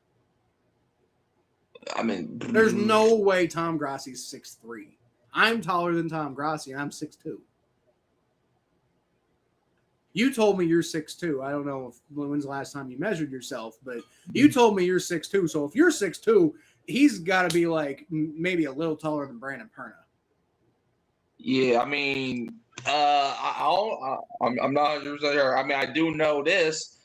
I do know Brandon Perna is a short dude. Yeah, I think it's pretty well known. I mean, he talks about being a short guy all the time. So Tom, how tall would Perner be? He'd be like what, 5'11"? I want to say Perna's like 5'8" or something like that. Dang. Okay. If I recall him talking about it. All right. Hold on. Let me try to find the picture and stuff that I put. Look, I guarantee you. Okay, so Stranger is corroborating what you're saying. Google says he's 6'3", 215. There's no fucking way that he's 6'3". I guarantee you Tom Grossi put that out there as a joke when he's like, Tom Grossi wide receiver 1 bullshit. He's not 6'3". I don't even know if he's 6 foot. He might be exactly 6 foot, but I'm taller than Tom Grossi. I've met the man. I was taller than him. Not by a significant amount, but I was taller. So he's not no damn 6'3". Yeah, I see the picture now. Yeah, he's like, I don't know. That's like, let me pull up the If picture. If Tom Grossi's 6'3", then I'm the Queen of England. Yeah, if he's 6'3", then I would be like 6'4", 6'5", which I know I'm not. Because then you know how I know I'm not? Because I have a friend who's 6'3", and he's taller than me. So that's definitely not the case. Right. But yeah, so Tom's like he has to be like 5'11" to 6'1". That range. I'm thinking he's probably thinking he's probably like right at about 6 foot. Yeah, he's at that range. Because I ain't know it. Because like you can just see it. I mean, like, I don't know. Maybe it's the shoes or the hair. I don't know what it is, but it do not. No, Right. All right. So to wrap up the defense, then the secondary. No real big surprises here. So I got DJ Turner and Dax Hill as your 2 outside corners. I think it's pretty obvious. Dax Hill, I think we finally found which. Oh my God! I know this is another rabbit hole, but I got to rant for a second, y'all. I was told by every draft expert in the fucking Twitter world when Dax Hill was like that year when when Dax Hill was in the draft and everything, and everybody like I was looking. Dude, the Bengals have needed a fucking corner for so goddamn long. I was looking for cornerback then. And I was looking at Dax Hill, and I'm like, hey, well, this guy, according to, the reports I'm seeing, Dax Hill could be a quarterback. So I put out a thought on Twitter. I'm like, hey, well, maybe Dax Hill would be a good pick if we want to get somebody at corner. And I cannot tell you the number of people who called me a fucking moron because they're like, Dax Hill can't be an outside corner. He's clearly a safety. Well, you know what? Now, apparently, his best position in the NFL is outside corner, and all those people who were saying that shit back then are now going to look at you like you're an idiot if you say anything other than Dax Hill should be an outside corner. I hate you people. I hate Twitter. I hate the whole fucking environment. You people make me want to run my head through a wall. You've been fucking gaslighting me for years over this shit. I hate you. And but anyway, wonder why I don't have Twitter. I just. The amount of like smug like, oh, you think Dax Hill's an outside corner? You must not be a real draft analyst. I fucking hate them, dude. I fucking hate them. They're the worst pieces of fucking idiot. Stupid. I feel that. Dumb. Well, that's not nice. Anyway, one of them I got fucking blocked on Twitter at this point because he's not just says a bunch of dumb shit like he's the fucking genius. But he's saying this dumb shit with all of the certainty of somebody who knows they're a genius. But he's also a dick. So who's a dick? This guy I got blocked on Twitter. I don't want to say specifically who because he's in the Bengals fan community, and I'm not trying to like make it super known that I've got him blocked. Because I'm not trying to start any fights or anything. I just got tired of the guy's shit. Fight. So yeah, Dax Hill and DJ Turner are the outside corners. At slot corner, I'm not feeling super confident about this, but you got Jalen Davis there. I think Josh Newton could really be a solid slot corner. A lot of people have been putting Jalen Davis and Jasir Taylor as the main guys there. I don't even think that Jasir Taylor is really going to make the roster, though, because, maybe he beats out DJ Ivey. That I can actually kind of see that. But I think Josh Newton should get a shot at slot corner. And I think he could beat out Jalen Davis pretty easily if he's as good at it as I think he could be. But yeah, cornerbacks, I got Dax Hill, DJ Turner, Jalen Davis as your main starters. And then Takario Davis, who was my guy in the draft. And the Bengals did draft him a little higher than I was thinking, but I was also told this isn't a McKinley Jackson situation. I was fine taking him in the third round. I just thought we probably could have gotten him a little later. But I'm fine if that's your guy going and getting him in the third round. McKinley Jackson was insane, though. I was like, how on earth? You might have been able to get him as an undrafted free agent. What are you doing? Well, clearly not if teams like them in the third round. Well, maybe the rest of the NFL liked him more, and that's why the Bengals took him in the third round. So maybe he wasn't going to be an undrafted player. But like, as far as my rankings go, I was like, maybe we should wait for him to be an undrafted free agent instead of taking him even in the 7th round. But it doesn't matter. We took him in the 3rd round, and here we are now. But Takario Davis is different. Like, Takario Davis, I was thinking we could probably go get him in like the 5th round. Because I think that other people are lower on him than I am. And so I'm willing to be patient when there are other options and stuff like that. But if the Bengals want to go get him in the 3rd round, I'm like, you know what? That's my guy, so I'll take it. That's fine. Right. Now, hopefully he actually does well and doesn't make me look like an idiot for saying all that. But, we'll see. Okay, so then, like I said, Josh Newton and DJ Ivey, kind of rolling that out. But I could see, I've been hearing Jasir Taylor's looked good in camp so far. So maybe Jasir Taylor beats out DJ Ivey for that last spot. But the coaching staff does like DJ Ivey because he contributes on special teams and stuff. So I don't know. We'll see what happens there. And then to finally finish off the defense, you got safety. And this one shouldn't be too hard. It's going to be Brian Cook and Jordan Geno Stone. Plays for the Bills. That don't mean you can't trade for him. We replaced him with Brian Cook. It's done. It's over.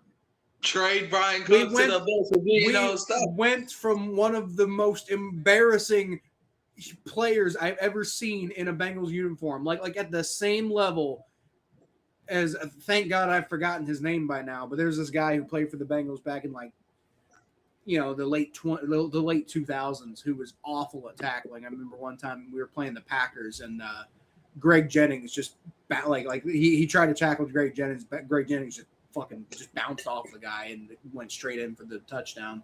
But like Geno Stone did that on every goddamn play. And I never thought I'd find a Bengals player who made me more infuriated to watch him try to tackle other human beings. But Geno Stone made it happen.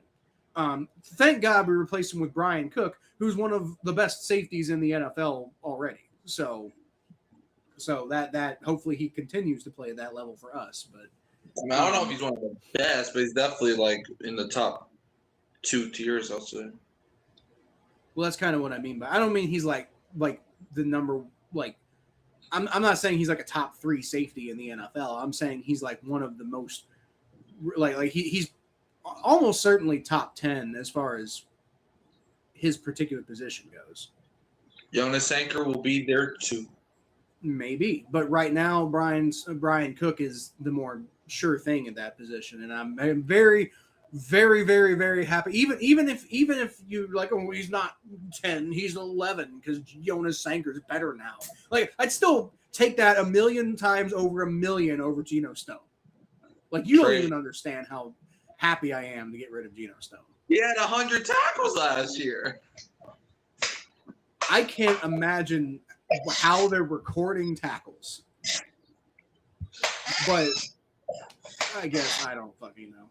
But how many missed tackles did he have? Let's count that. I don't know. I don't think they track those stats on ESPN. That is, I will say, in Geno Stone's defense, that is pretty impressive that he had as many opportunities to make tackles. Like, he was in position to make tackles enough that despite how bad he was at tackling, he still managed to have that many tackles. Like, you got to give him credit for that at least. Like, there's a reason why he's in the NFL, and apparently it's because he knows how to be in the right place, just not actually make the play. Facts, baby boy. I like seeing incredible plays made against the defense, allowed defending full contact, not big hits. I like seeing big hits. You know, maybe not dirty hits, but big hits are fun. I like seeing dead people. I don't like seeing people die in football. Wait, you like seeing dead? What? I like watching people die, like in television and stuff. Like fake deaths? Yeah. Okay, that's not. In the context of what we were talking about, that's not what it sounded like you were saying. Like, I'm like, okay, first of all, why are you watching people die? Just enough to know what your general opinion is on that. Second of all, how's your mental health doing? But like on like fake TV shows, okay, yeah, I guess it's kind of funny sometimes. I'll put this in terms Mikey will understand. He needs extra rice with his gumbo. I don't even eat gumbo. You understand it's made with rice, though, right? That's why I don't eat gumbo. Ah, I think you did say that. You're like, I don't like rice. And in your defense, like as incorrect of an opinion as it is, in your defense, there was a time when I didn't like rice either, but then I discovered that not all rice tastes like Uncle Ben's rice. I mean, on Sunday at the Tom Grossi event, I was talking to this Bills fan, right? And she basically comforted me and saying, "Look, I'm the same thing, you know, because she also does not eat like seafood or rice or any of the stuff that." Wait, hold on. You don't like seafood? Yeah, I don't like seafood. Why are you living in New Orleans? You don't like rice. You don't like seafood. Like just because I'm born here. I mean, I eat beignets. I'm not sure I would want to deal with living in Louisiana just to get all of the delicious food down there. But from a food perspective, me and Louisiana would get along great. I mean, seafood's one of my favorite things on the planet. I eat beignets. I eat king cake. I eat some New Orleans stuff. I'd call the police if you didn't like beignets. I mean, the only problem I do have with beignets though is all that sugar. It's like, you know, like it's not a problem eating it, but like you gotta clean up afterwards. Apparently, IMDb says Tom Grossi's 6 foot even, which that makes a lot more sense. Yeah, 6 foot even. That sounds about right. Because, like I said, I was taller than Tom Grossi when I met him, but not by like a substantially huge amount. Like by like, oh, I'm a little taller than you. Ha! You got a lot more subs than me, but you know I'm taller than you. Ha ha! Yeah, man, it's all about the progress. Yeah. Kyle, I got a very similar reaction to saying Tariq Woolen was going to be good value if he went to round 3, went to round 5, total steal. Well, yeah, you know, steals happen. What I was saying was like the opposite. Like, you know, like Takario Davis, we probably could have gotten in round 5, but we got him in round 3. That's the opposite of Tariq Woolen because you were like, you know, good value in round 3, but he makes it to round. That's like the opposite. But, you know, generally they say if you pick above consensus, it's not a very good look for the player. But that's not across the board. There's plenty of players who've been picked higher than consensus and it worked out fine. It's just the general trend is that if you pick above consensus, it tends to not work out more often than it does. Facts. Geno Stone was more embarrassing on the field than Eli Apple was online. It's true. It's true. Like Eli Apple was a menace online, but Geno Stone was that much worse on the field. No, he wasn't. He was bad, dude. So was Eli Apple.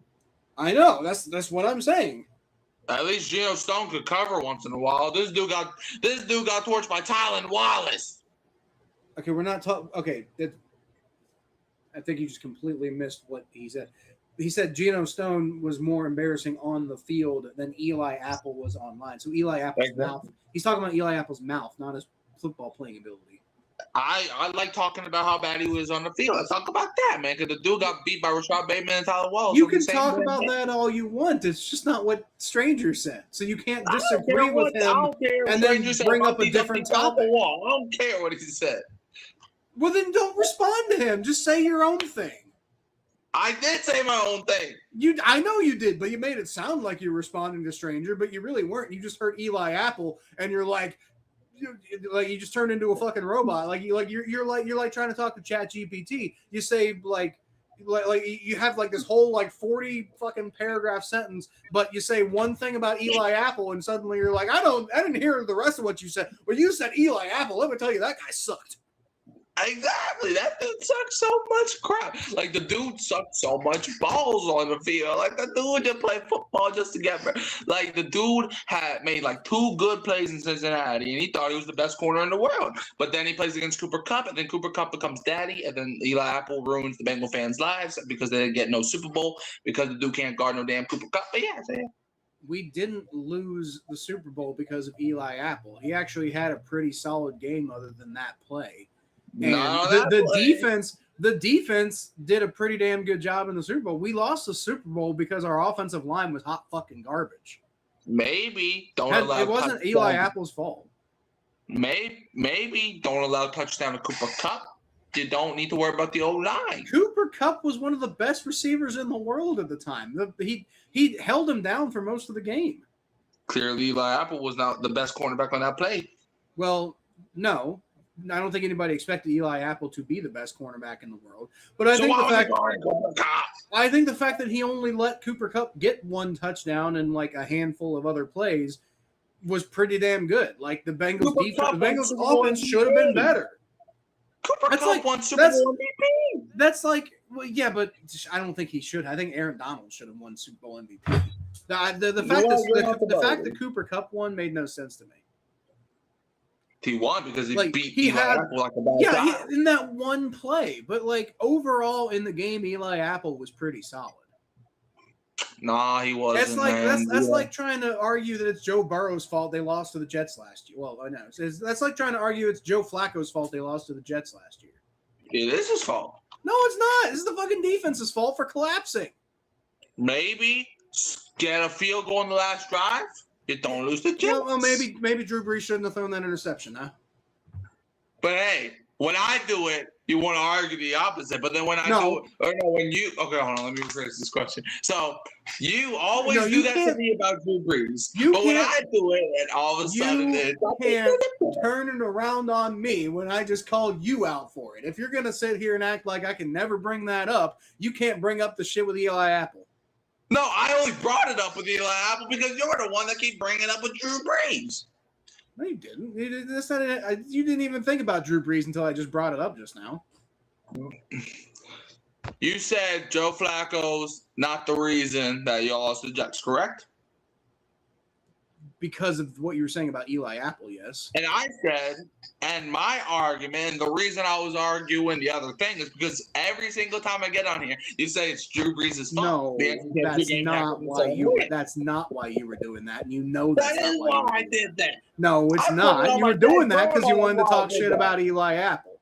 That's where this whole thing came from. All right, so Cooper Kupp didn't have that good of a game. 8 catches, 92 yards, 2 touchdowns. That's not that good of a game to you? He had a fine game, but it wasn't like he didn't take over the game. What I'm saying is, look, Cooper Kupp had a solid game, and Eli Apple could have done better. But what I'm saying, it wasn't Eli Apple's fault that we lost the Super Bowl. It was the offensive line's fault that we lost the Super Bowl. Oh, no, it was absolutely Eli Apple's fault. It was not Eli Apple's fault. He gave up the touchdown to lose. It was as much Eli Apple's fault as it was anybody's fault. It was his fault. In that one single play, yeah, he made a bad play. But like a football game is made up of a lot more than just one single play. But again, if you want to really get down to like one play determining the game, then it's Orlando Spain's fault that we lost the Super Bowl because he was the one who didn't give Joe Burrow the opening against Aaron Donald when Joe Burrow had Jamar Chase wide open for a game-winning touchdown that would have been a walk-off touchdown at the end of the game because Jalen Ramsey's a punk-ass bitch who fell down. And last time I checked, Eli Apple don't give up touchdown to score 20-16. And last time I checked, that play with Aaron Donald and Orlando Spain at the end of the game, as much as I like Orlando Spain, that was his fault on that play. But But last time I checked, that play happened after the Eli Apple play. So if you're going to act like, oh, this single play determined the entire game is the whole reason the Bengals lost, well, you know what? The Bengals could have made another play after that, and they didn't. Last time I checked, when that happened, y'all were winning. But Eli Apple gave up the touchdown so y'all couldn't beat him. I appreciate your response here, stranger. I'm not entirely going to agree because my philosophy with the refs is that you got to beat the refs. You can't just blame the refs when things go badly. But it is true that was a bullshit call on Logan Wilson. But then again, you could also make the argument that there was a bullshit call or there was a bullshit no call on T. Higgins at one point. You know, when they were going for a touchdown. So, like, I mean, that's why that's why I don't like blaming the refs for things. You know, there's very few situations where you can point out like the refs had like, you know, like an unnaturally large effect on this game. And as much shit as I give Mikey, yes, the 2018 NFC Championship is an example. Also, the Fail Mary was, even though Mikey doesn't want to act like that was a worse call, but it was. It's not. Oh my God, this dude's gonna piss me off already. Maybe you could make the argument that expectations are higher for real refs than replacement refs. Maybe if that matters to you at all, as far as this argument, because it doesn't to me. But maybe if that matters for you at all, as far as the argument goes, you'd be like, that's why the 2018 NFC Championship game was worse. But for every other reason on the planet, the Fail Mary was worse. Dude, if you ask 100 people what was worse, the no call or the Fail Mary, I guarantee you at least 85% is going to say the no call. Yeah, I agree. If you ask people like 100 people in New Orleans, then probably at least 80%, probably more than that, would say the no call. But if you ask 100 NFL fans of actual, you know, like, you know, varying age ranges and stuff, and not just like, you know, your friends, then no, you'd probably get the Fail Mary. Dude, I know some NFL analysts that were saying the no call was worse. Yes, I'm sure that it's not something that would be consensus across the board. But I think if you asked an actual relatively large sample size of people, I think the Fail Mary would be counted as worse. Absolutely not. I think you're wrong. The Fail Mary, dude, both people had possession of the ball at the time. You couldn't tell. But it's not just about that. You could absolutely tell on replay, and they had access to replay. They didn't have access to replay. I mean, they sort of, like, the broadcast had access to replay, but those refs didn't have access to replay in the 2018 NFC Championship. It should have never came down to replay. Okay, maybe you could make that argument. But it did come down to a point where, you know, replay maybe would have been helpful to help them get there, but they didn't have access to that. Whereas the replacement refs had access. The replacement refs were looking at this in slow motion. No, but the difference here is, like, it's a worse call because one guy had the opportunity to look at this in very easy, you know, slow motion, whatever angles he could ever ask for to look for on this play, and the other guy pretty much had to make a call in real time, which I can't really see too many reasons why you would not think that that's a thing. But at the same time, you still got to make a split-second decision off of seeing the play happen once, as opposed to seeing every single possible angle you could ever want on the planet on replay, and it's so fucking obvious. Maybe in the moment, okay, made the wrong call in the moment, but once you see the replay, there's no way you can even make the argument that should still stand as called on the field. Look, do I think it was an interception? Yes, I do. But when we talk about the worst call, when you look like it should, okay, the referee looking dead straight at the no call, like dead straight at it, looking at the no call. It was so bad. He was going to grab the flag, but then another ref told him, don't grab the flag. And also, the guy was working for the guy was from Los Angeles. So what did you like? Come on, dude. Look, okay. So you're getting into stuff that's not really part of whether it was a good call or not. Now you're getting into like corruption and all this stuff that's not part of the argument. You're Right. absolutely correct about these things and that it's a bad thing in general. But now we're talking about like corruption is bad. We're talking about like all these other things are bad. The call itself was bad, but again, you couldn't really replay it. And it's like, so if you just compare the call in real time of the Fail Mary and you compare the call in real time of the no call, yeah, obviously the no call is, the more egregious of the two. But the problem is it doesn't just stop there. What people get so upset about with the Fail Mary isn't that, oh, they got it wrong in real time. What people get so upset about is you had a million billion slow motion angles and they still couldn't get it fucking right. And you could have reviewed the no call because there is a rule where after a game is finished, Roger Goodell can look at the film that people are complaining about, and you can replay the game from where that egregious hit took. But did they do that? No. And it has happened before, so don't give me, well, they never done. It has happened before. It's never happened at that level of playoff game, though. So it's never happened at the playoff game.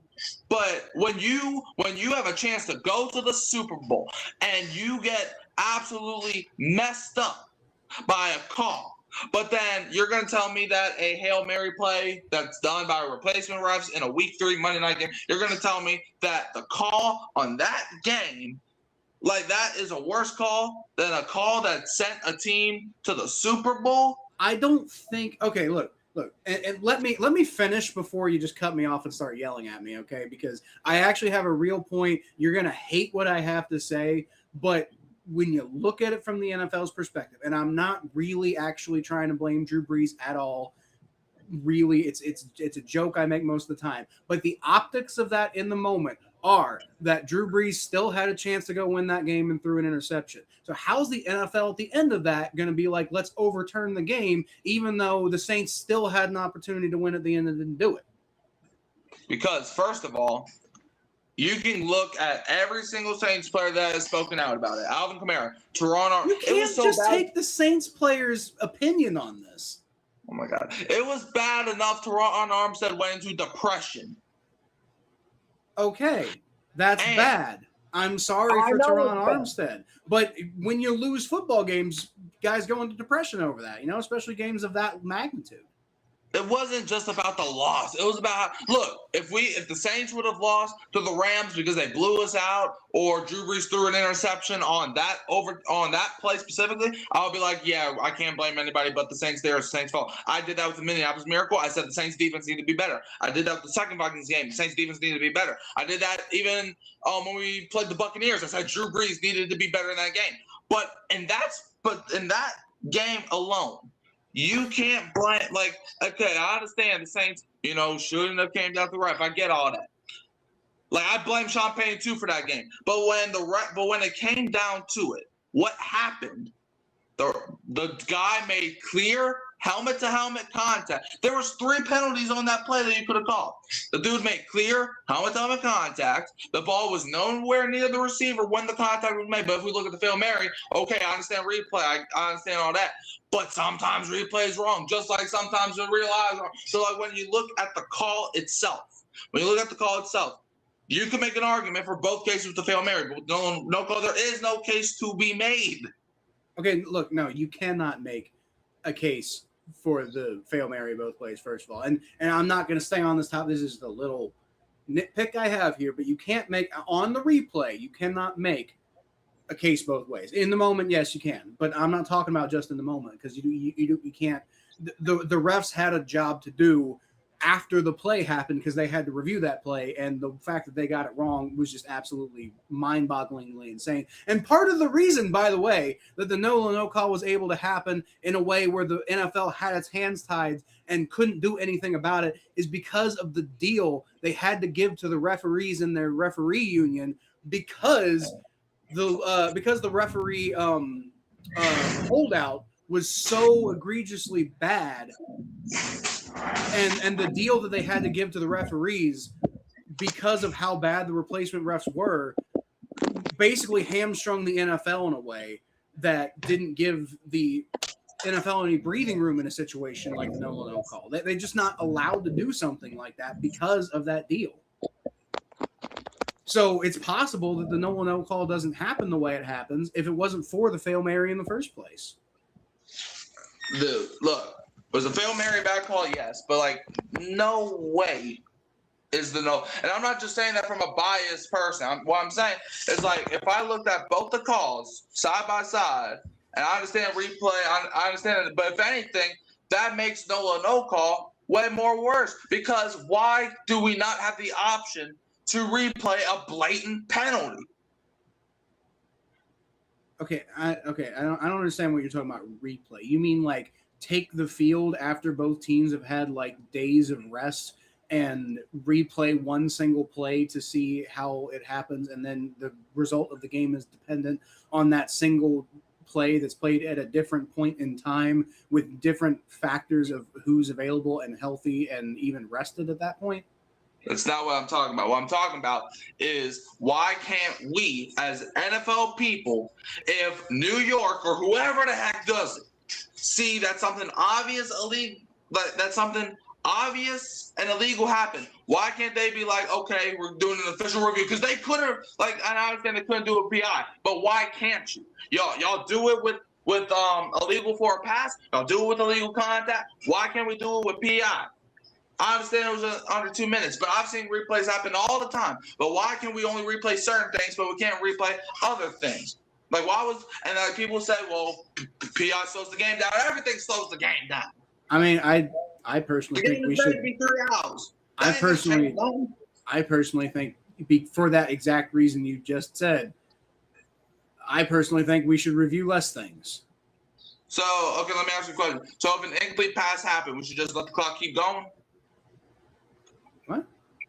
If a team calls a timeout, gotta keep the clock going because no, I didn't say the only possible solution to all problems in all of NFL is to make the game faster. I said maybe we shouldn't be reviewing. Maybe we should be reviewing less things. I also didn't say review no things. I just said maybe we should be reviewing less things because the game is getting slowed down to a point. Like we saw what happened with baseball. Nobody gives a shit about baseball anymore, even though baseball has sped up a little bit. People have already lost their interest with baseball because they slowed the game down so badly. Do we want the football to become baseball? I understand that. However, when it's something that egregious, why can't we review it? Like, okay, if it was like 70-40, 50-50, okay, I would understand that a little bit more. But if it's 100% egregious, why do we not have the option to review it? Because you can't really make a determinant about how egregious something is. Yes, you can. When you have to litigate it against people who aren't 16-year-old New Orleans Saints fans. You have to litigate it against the rest of the NFL, and you have to be like there's more that goes into things than just I see thing, I do thing. That's not how the NFL has like bureaucracy and stuff. It doesn't work that way. All right, well, let me ask you a question. So when the Hail Mary happened, why were they able to review that, but you can't review what happened in the Saints Rams game? Because they didn't. Because that was already a rule that was in place. Like if any time anything like that happens, it automatically gets reviewed. So why can't we automatically review things that are 100% egregious? That even though I do talk crap about Rams fans, I can admit there are some. Dude, the guy that committed the penalty even came out and said it was a penalty. When that happens, there is no when that happens, then that's fact. It's a penalty. Like when the guy he wasn't saying it was a penalty on the field, though. I guarantee you that he said it after the fact. He was literally looking around for a flag. Oh yeah, I'm sure he probably was confused in the moment, but he wasn't trying to litigate that he should get a penalty. Well, obviously, any rational human being can do that. But when after the game, the guy comes out and says, "Yes, I committed PI," then why does the guy committing the penalty know, but the referee? Like the only people in that stadium, the only people in the entire world that has a brain, the only people whose job it is to make the call. They're the only ones that don't agree that was a flag, even though they then came out and apologized for making that. So why can we not review obvious? Clearly it was egregious to the state of the NFL. Because where's the line of what's egregious and what's not egregious? Maybe yeah, that's a really good example, but it doesn't the problem is it doesn't only exist in these little tiny vacuums like you're acting like it does. Like there's so many different situations like that happen in every single game, and you're never going to get to a line where you're not going to get people complaining like, well, if they do that, why don't they do this? This is just a little bit less egregious than that, so they should be reviewing this too. Like drawing that arbitrary line is just something that you're never going to win on if you're the NFL. Okay, so you might as well just wipe it all off the book. And I'm not necessarily saying I'm happy that that's the way it is. I'm just telling you the way the world works when it comes to the NFL. That's just the way it is, whether you like it or not. And I can say this, that the world of the NFL is stupid. It's the way most of the world in general works. Well, the entire world is stupid because you're not going to. So, like, the amount of people, the amount of Saints fans that could have experienced the Super Bowl that year, but we didn't, just for the Rams to go to the Super Bowl and score 3 points? 3 lousy points? Like last time you said, well, somebody's got to suffer, so it might as well be the Saints fans. Well, the Rams fans ended up suffering at the end of it too. So they were going to suffer regardless. But why can't we go and not suffer if they were just going to suffer regardless? So, what is the point of them going to the Super Bowl So I'm confused. You just assuming you would have won the Super Bowl? Yes, absolutely. I'm not. We had a better team than the Patriots. 10 out of 10, like at least 8 out of 10. We had a better team. Sounds like an assumption that you're making. First of all, second of all, people thought the Rams had a better team than the Patriots, and the Patriots beat them. Like, do you not remember how good the Rams offense allegedly was that year, even though they got like walloped by the Patriots? That Patriots defense was like on another level. And so was our offense. So was the Rams offense. But there's a difference. The Rams are the Rams. No, there's not. Yes, it is. The Rams are the Rams. The Saints are the Saints. Other than like emotional difference for you, I guess, but in terms of like offensive firepower, that Rams team was insane. I understand that. Rams quarterback Jared Goff, right? That was his second, third season. Saints quarterback Drew Brees knew what it took to play playoff games. Drew Brees never folded in the playoffs. So Tom Brady never beat an experienced quarterback before, is what you're saying. What? So Tom Brady never beat an experienced quarterback ever. The only guy I can think of was Matt Ryan, and even him, like. Oh, I mean in general. Warner maybe, but like in general, I meant in general. Like Tom Brady's never defeated a team that had an experienced quarterback before. In general, just never really won too many games to begin with. Exactly. Okay. So anyway, I need to finish my 53-man roster predictions here because we're going pretty fucking late. Hey, it's your fault, man. You keep telling me this bull crap about Bale Manners. And you keep going on and on and on about it. You're the one that brings it up every time. That's not true. Yeah. I do bring it up. I do bring it up a lot, but you bring it up a lot too. Like what? You gonna blame my cat next for your stupid opinions? Your cat's not even on the episode. What does that have to do with anything? See, once again, you're just deflecting for the sake of deflecting. I deflect. Okay. Yes, I think me noting that your cat is not part of the podcast is not deflecting. It's answering the question that you asked. I want to hear how good Evan McPherson is. Come on, let's go. Okay, well, that actually is next. So, surprise. Evan McPherson and Ryan Rico are going to be the specialists, and William Wagner is going to be the long snapper. And Mikey, let me tell you something. Do you know how good of a long snapper William Wagner is? He's not good. I'm sure he's fine. I don't. What I was hoping you would say is no, because I don't really know either. Because nobody pays any fucking attention to long snappers unless they're really bad. And he's not really bad. He's probably fine, I guess. I don't know. But he's going to make the team because there's not any real competition. I mean, I keep forgetting who Zach Wood is, and I keep being okay. No, you mentioned him earlier without forgetting his name, so. Well, yeah, because I wrote him down for my roster. Okay. All right. Well, so I was right though. We're going on 2.5 hours. So, I wonder why. So I was going through but I told you this was going to happen. You're like, oh no, we can do all 53 players. Like, okay, fine, We can try. And we did. And so we did, right, and it right? took almost 2.5 hours.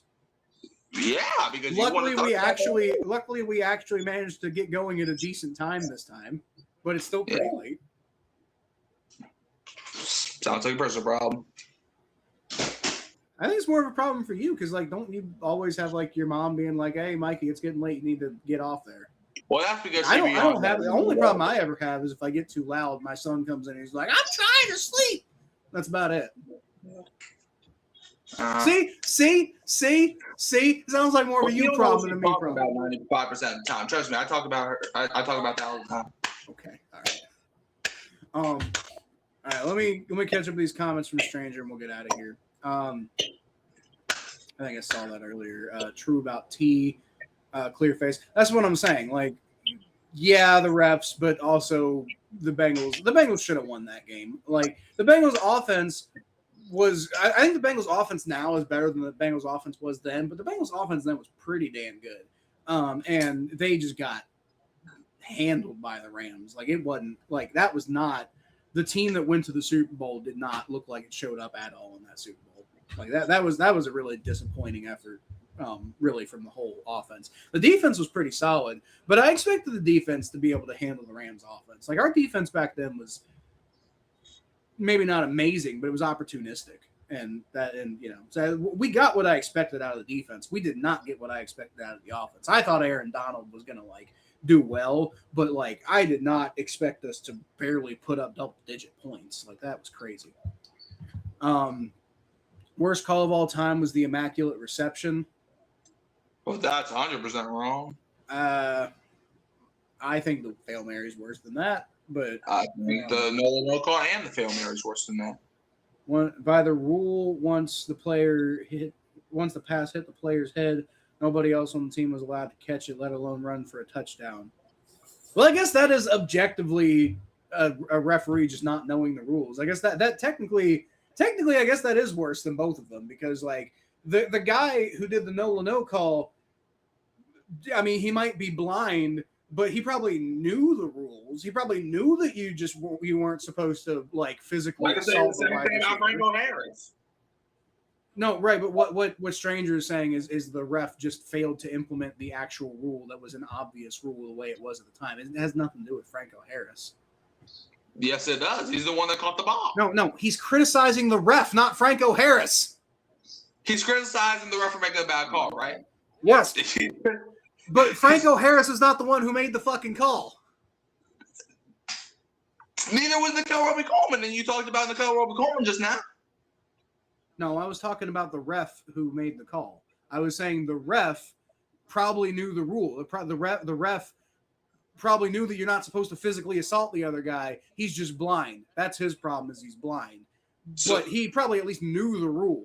And the Hail Mary guy, you can maybe make the argument of whether the replacement refs actually even knew the rules or not. But they probably knew the rule, and definitely the people in the booth knew the rule. So yeah, Stranger has a good point about the fact that they just straight up didn't even seem to actually know the rules. So maybe I can see what you're saying there. I'm still confused.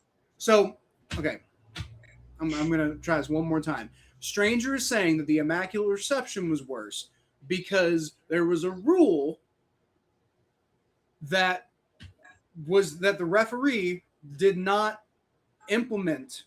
That was a rule that it just was physically, factually, the rule is that you can't do this is not how football works. And the referee just didn't stop the play when he should have stopped the play. And so the fact that the rule itself is this is the rule, this is what is on the books, et cetera, is different than the referee in the game just being blind.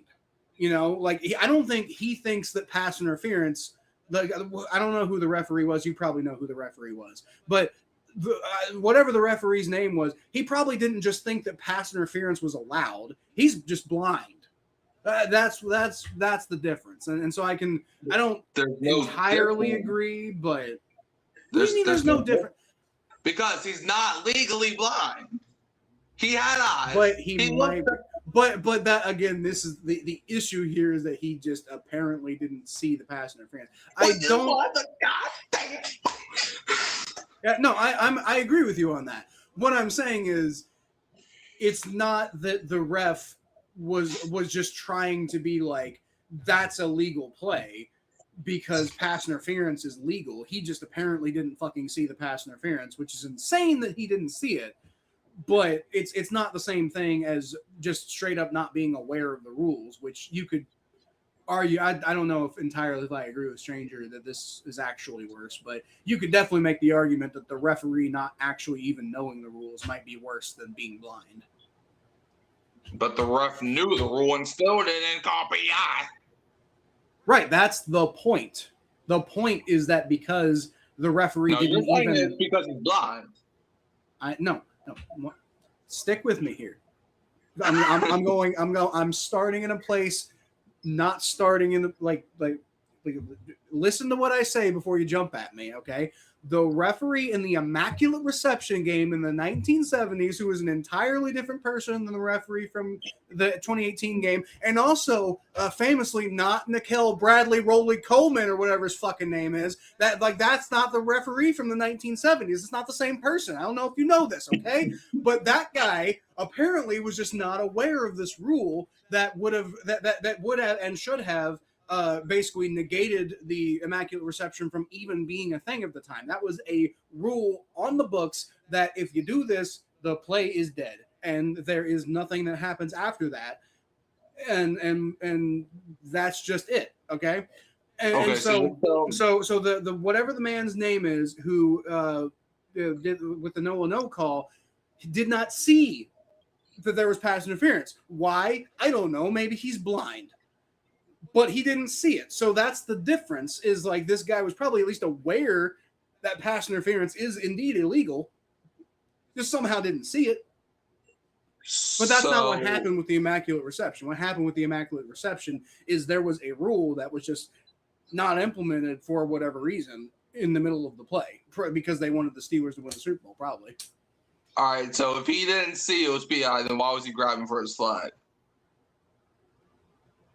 Well, that is a good question. So maybe there was.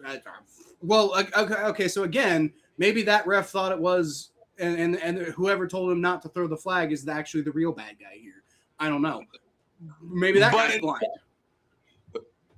Okay. But that still does not excuse the dang play from happening. No, but nobody's saying that. Nobody's saying that the no call. Like Stranger's not saying that was not a penalty. He's just, his argument is that the Immaculate Reception was worse.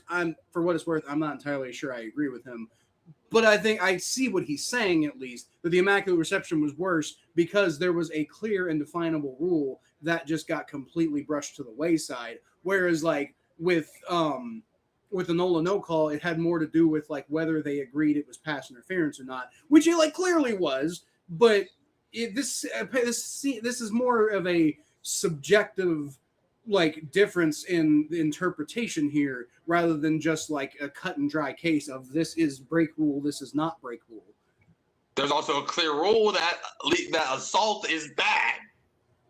No, that's not a rule. That's not. There's nowhere in the NFL rulebooks to say assault is bad. That's more of like a moral thing.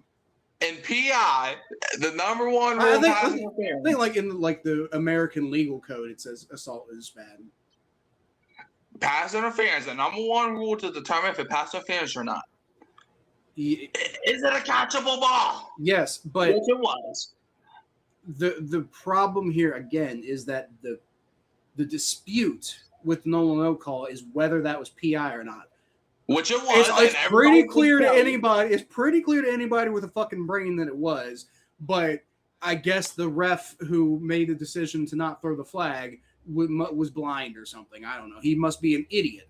I don't know. But it's not that he would have tried to argue that because it happened in this way in this thing, like it's more like, oh, that wasn't caught at the moment. That's the issue with the no call, is it wasn't caught when it clearly should have been caught. What Stranger is saying is that there is a rule that it doesn't really matter whether it's caught or not. Like it's just this is how football works. And also, you want to know how football also works? How's that? I can't hit a dude in the helmet. Well, Especially if he's that's gonna get the ball. but that's the thing. There are several instances where you can hit the guy in the helmet. Like, you're not supposed to, but it's almost always a subjective type of like, does that count as the bad version of it? Yes. There's plenty of times when guys get hit in the helmet and they don't call flags on it because it's just a normal football play.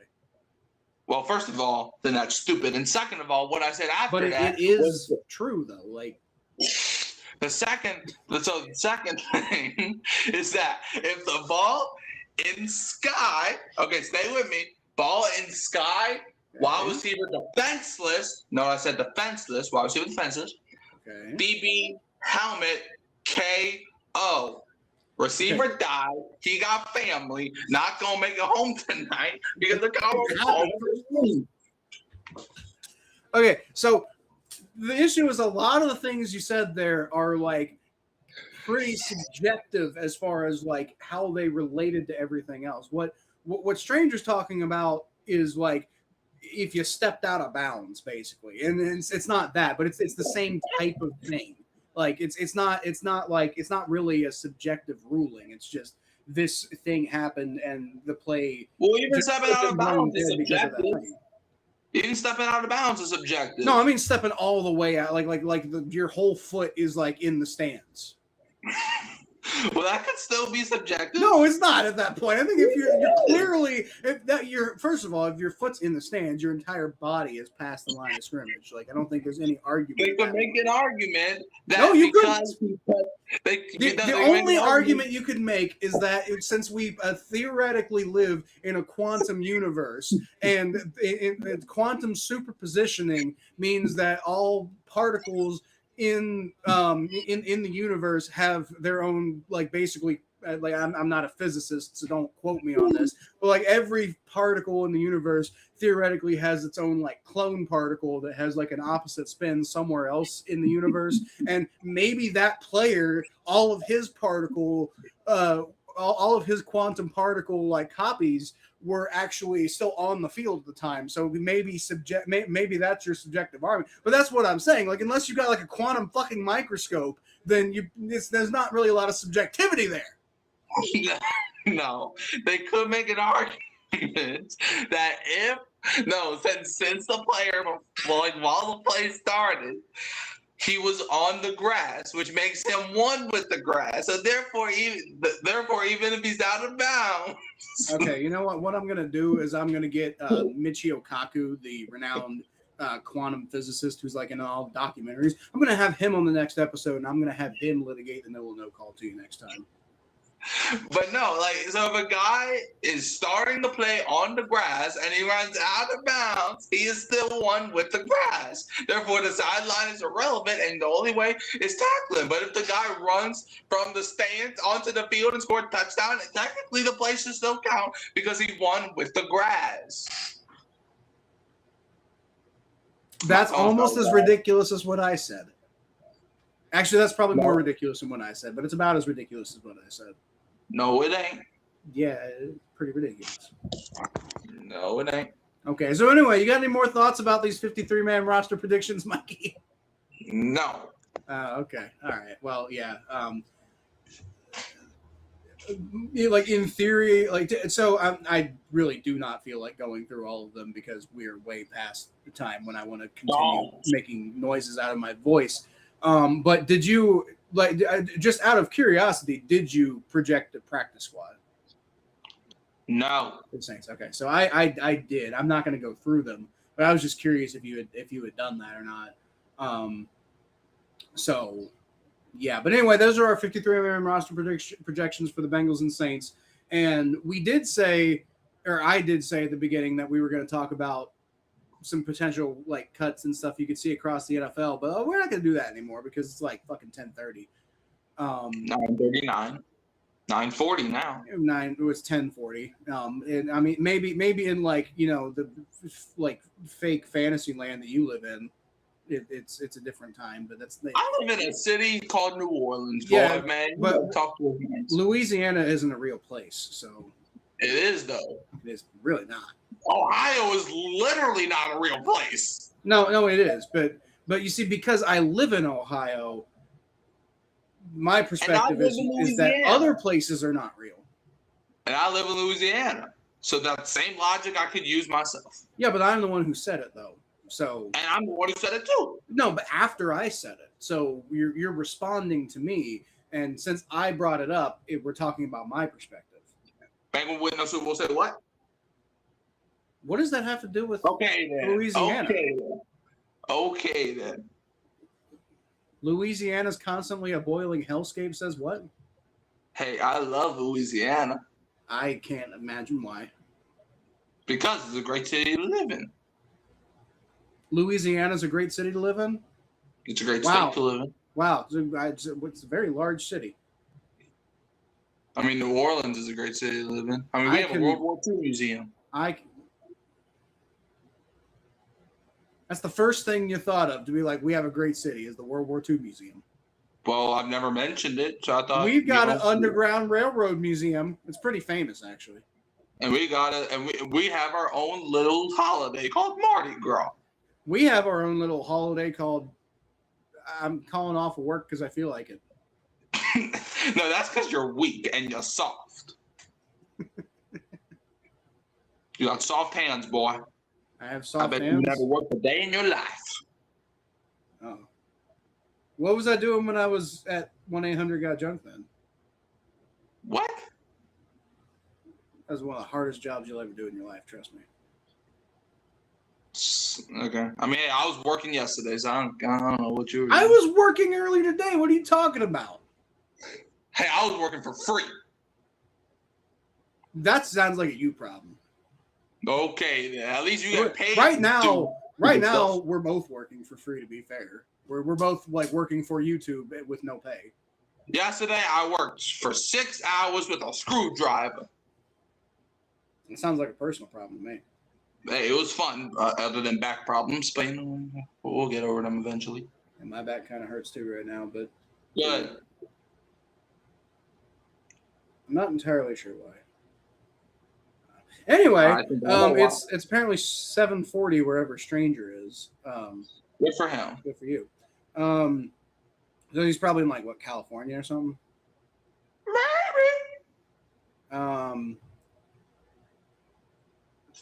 He's got a lot of stuff there, but we really do need to get out of here. So next week, we're doing a series that I kind of had an idea for, and Mikey seemed to like it. So hopefully it'll be kind of fun. But it's basically gonna be, why is your team gonna fucking suck next year? We're gonna go through all eventually. It's not all. It was gonna be like an AFC episode and an NFC episode, so we don't take like 5 fucking hours. But basically we're just going to go through concepts of what's probably the worst case scenario for your team, or maybe just talking trash, because fuck you, Big facts. Yeah. Fuck off. Go Bengals. But to be clear, we are also going to be doing it for the Bengals and Saints too. So we're like, we're not shielding our own teams from the criticism. Yep, we are doing it for the Bengals. Well, we're also doing it for the Saints. So you can do it for the Bengals, and I'll do it for the Saints. I'll probably also point some shit out about the Bengals too, because I, have my own concerns and criticisms. And you can be a little bitch and not say some shit about the Saints if you want, but that's your problem. I'll say some. I mean, it's not going to happen, but I'll say something about the Saints. Well, it's not going to happen for the Bengals, but I actually do have y'all. I redid my predictions, and I have y'all being the 7th seed. I still think we're going to do better than that, but I did have y'all losing in the wild card, though. Well, we'll see. I think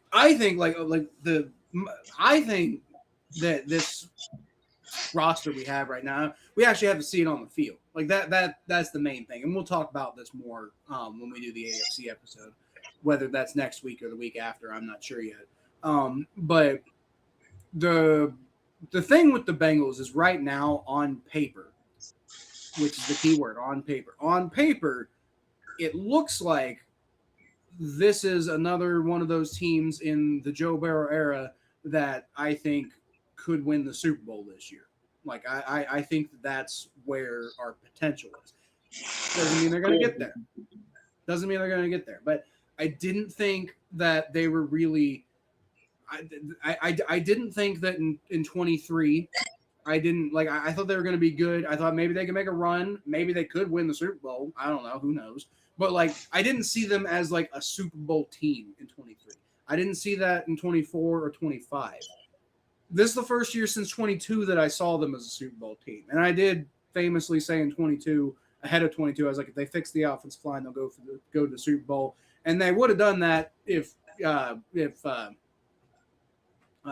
what's his name? Fucking safety could not fuck up. Dejon Anthony. If Dejon Anthony could not fucking hit what's his name in the back. And it was such a soft penalty. And like, what did that guy do with going to the Super Bowl? That was in week 2. No, it was in the AFC Championship. No, not Dejon Anthony. Yeah, the Dejon Anthony thing was in the AFC Championship. No, his messed up was in week 2. You sure about that? Yeah, it was the PI, right? I know the guy hit. It wasn't Anthony, but I remember some guy. I think Joseph Osai. I think he pushed Mahomes out of bounds in the. Yeah, but Dejon Anthony's thing was before. That was the same game, and that was before. No, it was after. It was week 2. Because I remember. Okay, so first of all, that would still be before. It'd just be a lot farther before. What I'm saying is, it was before that in that same game.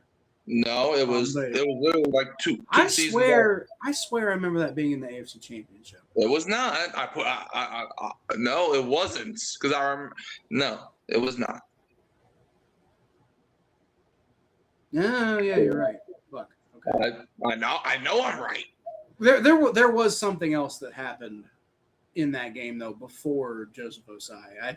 I forget what it was, but I guess I'm conflating the Dejon Anthony thing. But there was something else that happened prior to that. And again, I'm not going to say here. On your team. Huh? I don't even think Anthony was on your team. Dejon Anthony's still on our team. What do you mean? Not in the AFC Championship. What? I don't think. Why would he have been on our team in week 2 and then not later in the AFC Championship? But because is now the on our team again? Was 2 years before that. What? AFC Championship 2022 season. Week 2 2024 season. Oh, you're saying it was in 2024? Yeah. You sure about that? Yes, I am sure. Dude.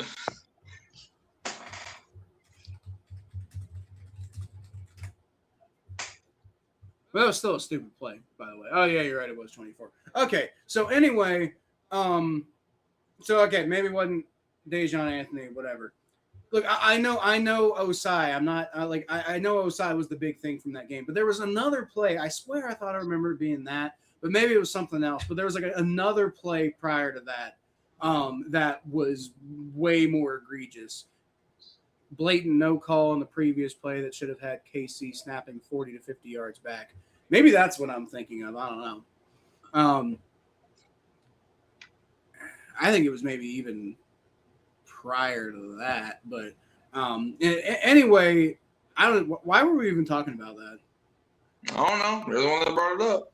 No, but I brought it up in response to something else. I don't know if it was you or if it was Stranger, but I had a whole point I was making about that. Oh, it was because you thought that because you were saying that the Bengals would have went to the Super Bowl definitely.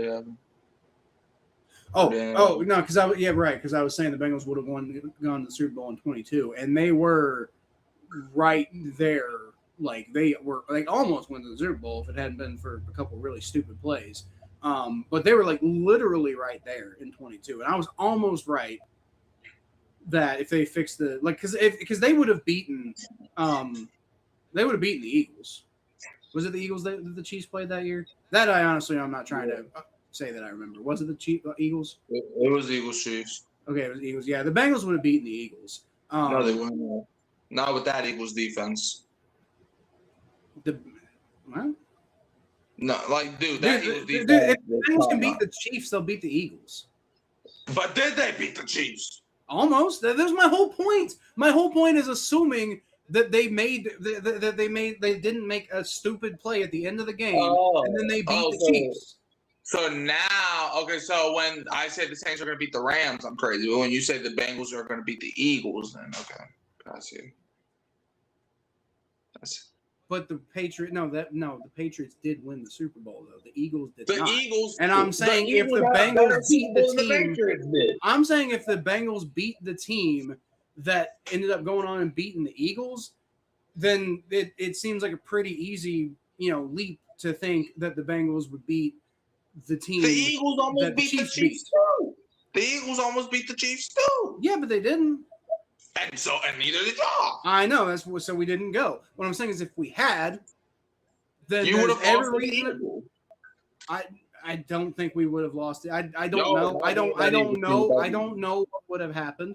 I assume, based on how good that team was and how much momentum we had at the time, we probably would have beaten the Eagles. Maybe we wouldn't have. I don't know. But my whole point was, since then, I haven't said that the Bengals are going to win the Super Bowl. And I'm not even saying they're going to win the Super Bowl now, but this is the first time I felt like they have a Super Bowl caliber roster since that 22 season.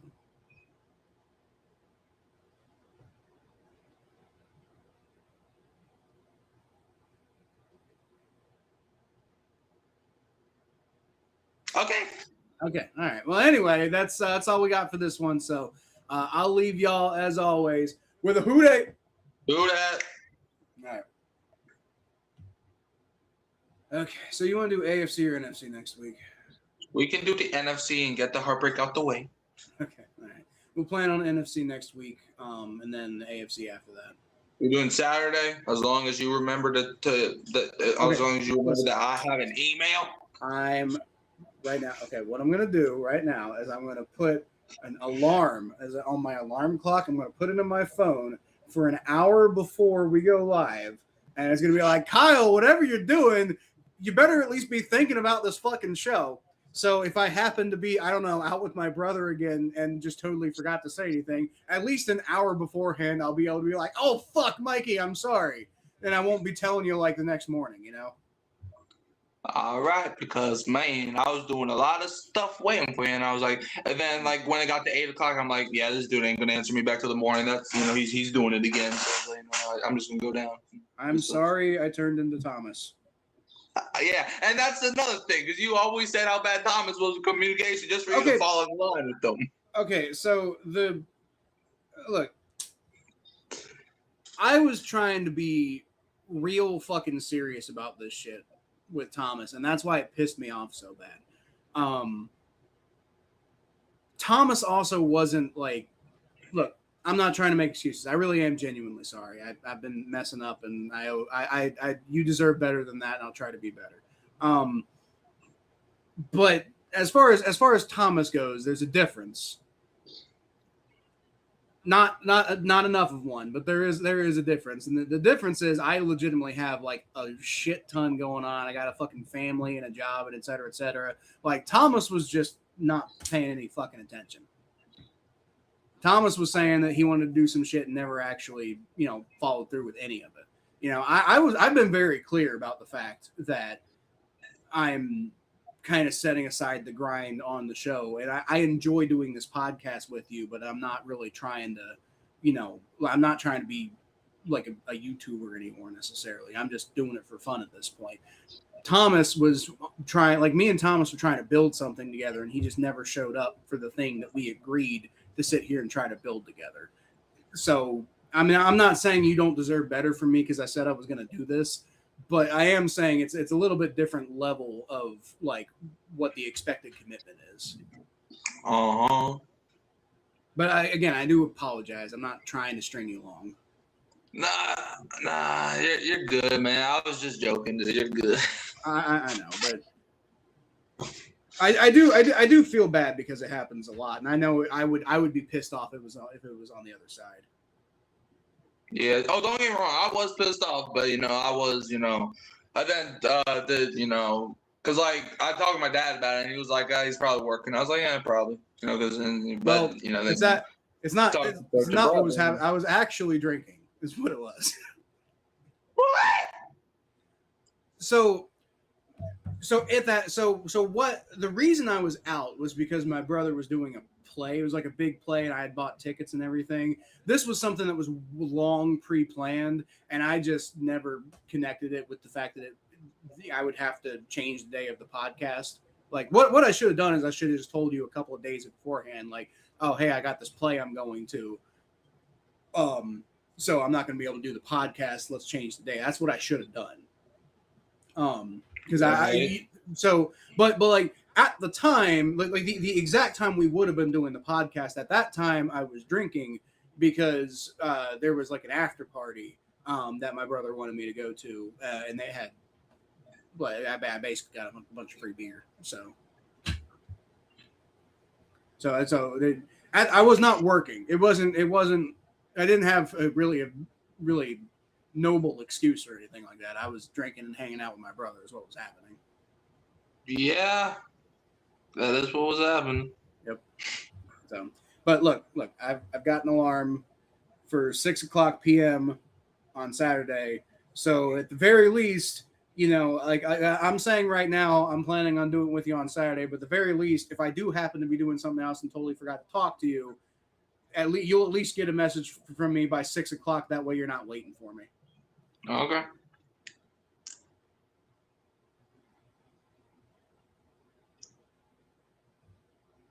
All right.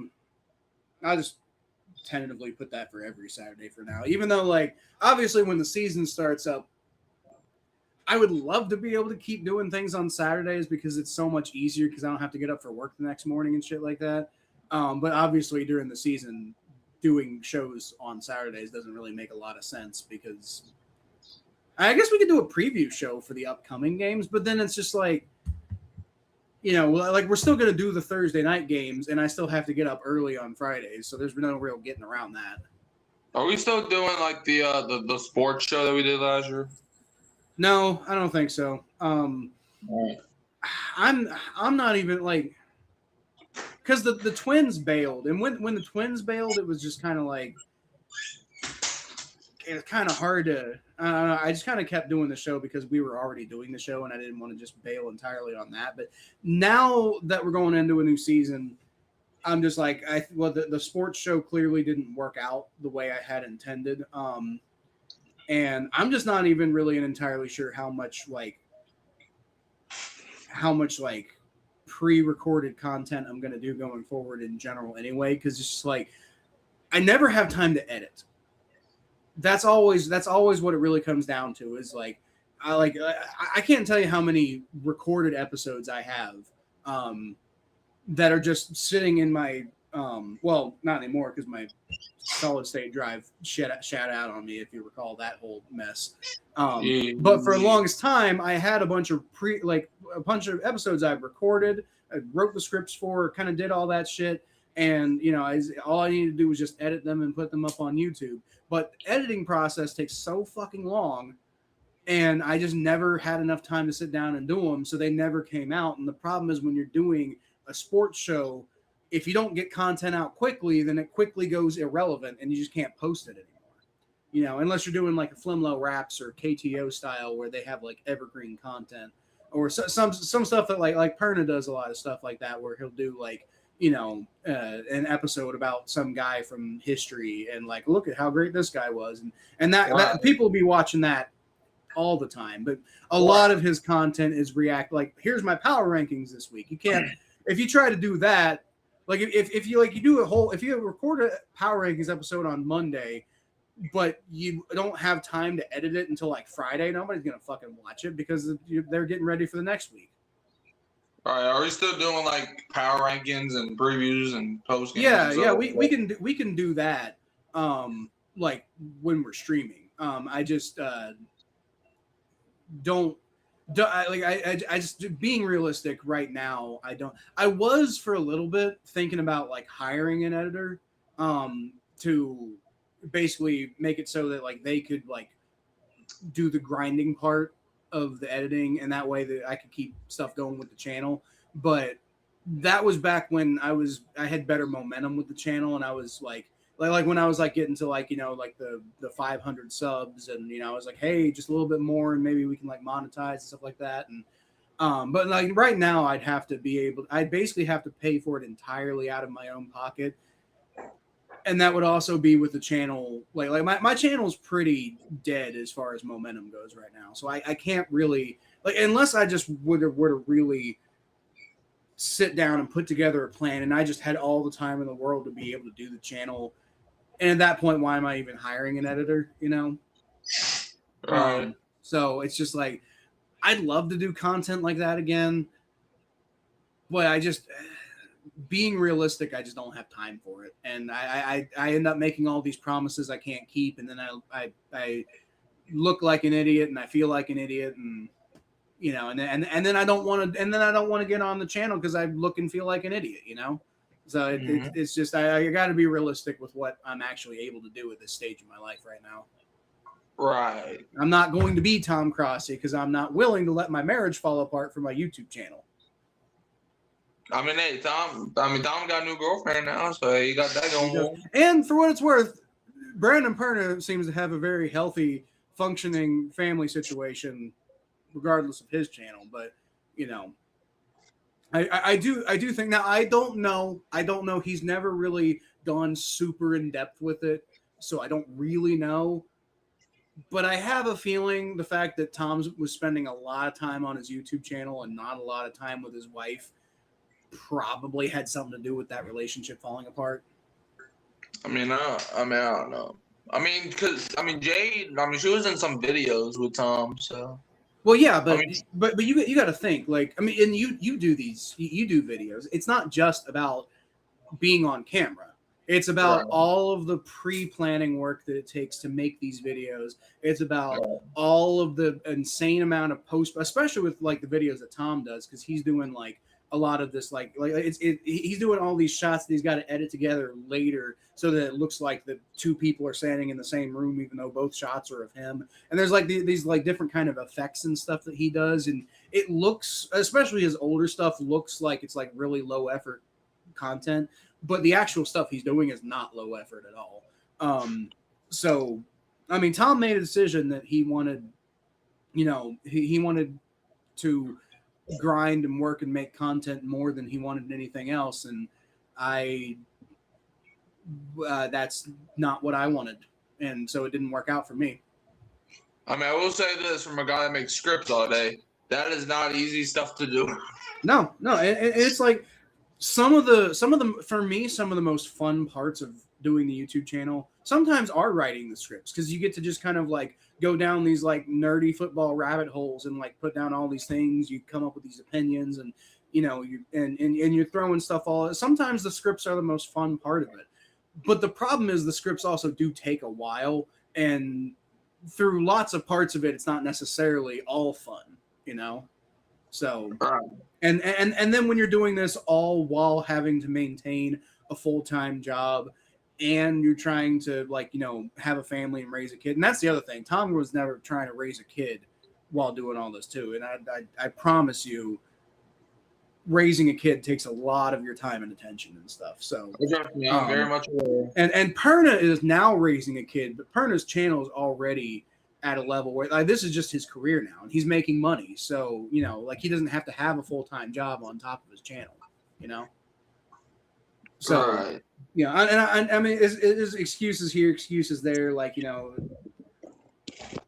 I'm not trying to make a ton of excuses. I'm just trying to say that has made it to the point where, like, I think realistically now I just can't commit to making pretty much any content other than like this kind of stuff where we go live and talk about it at the end of the day. That's about the only thing I really have time for these days.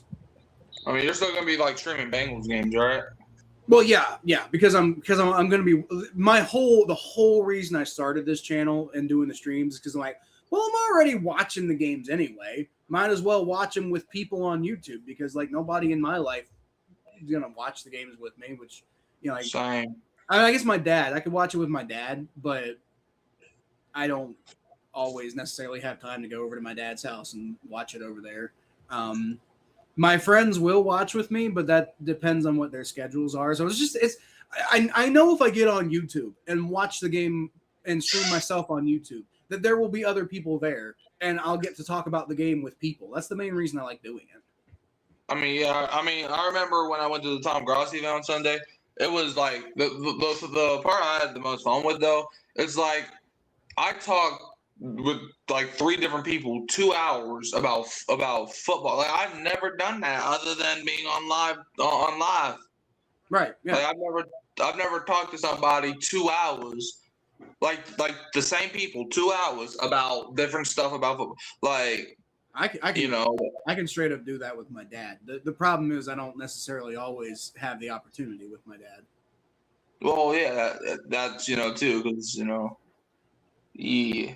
But I definitely know what you're talking about. That is nice.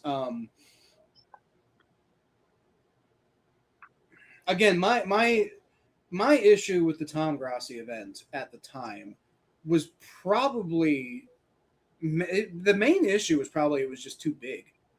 Like there were just too many people there, and I didn't really feel like it was anything other than just like I said, it felt like a tailgate, and tailgates are fun and stuff, I guess. But I was there basically by myself. My wife was there, but she didn't give a shit about football. She was just there to hang out with me. And so like I kind of loosely knew some other people because they were Bengals fans and I knew them from the community and stuff. But like it was basically just like going to a party where you're only there really for one thing, and you don't really get the one thing because, like I said, in this case, I'm pretty sure the Cincinnati meetup for Tom Grossi at the time was the biggest meetup he had up until near the end of like the original 30 for 30 tour. Like Cincinnati was a huge event. Like a ton of people came to see him do that. And so it's like there's just so many people there. You can't really have any personal experiences with any one individual person because there's just so much going on. And like, and again, not to criticize Tom, because I would, that's a lot of stuff to manage. But like because of that, he's not able to get on a one-on-one level with any individual person other than like, again, there's like at near the end, we all got in a line and we all got to like take a picture with Tom, and you got an opportunity to say like 5 or 6 words to him. That's about it. Right. I mean, yeah. I mean, that was like the complete opposite of New Orleans. I think New Orleans so far has probably been like one of the least amount of people there. So that's where, it was like we were the first ones there. Well, we weren't the first ones like at the restaurant, but like at the event, part, we were the first ones in there. So yeah, I would have been. I don't even know if he did a restaurant in Cincinnati because they said something about it, but then they never said where the restaurant was going to be. And then when he did the Cincinnati video, he never put anything in there about a restaurant. So I'm pretty sure we all just kind of went down to the Paul Brown Stadium, and Tom Grossi. That was also one of the first teams that let Tom Grossi inside the stadium. And so like he had the whole thing where like he did he got to kick a field goal in Paul Brown Stadium. And that's I think that's even still in his intro now where he's kicking the field goal. Yeah. But like that was the majority of his time in Cincinnati was basically the Bengals showing him a good time, and then Bengal Jim organizing a big fan get together, and Bengal Jim basically showing him a good time, and then basically what it was an event where Tom Grossi was at, but it was most of what if you're going to get anything out of it, it was mostly talking to other fans, which is fine, but that's not what I went there for. I went there to talk to Tom Grossi, and I didn't even barely get to say more than like 7 words to him.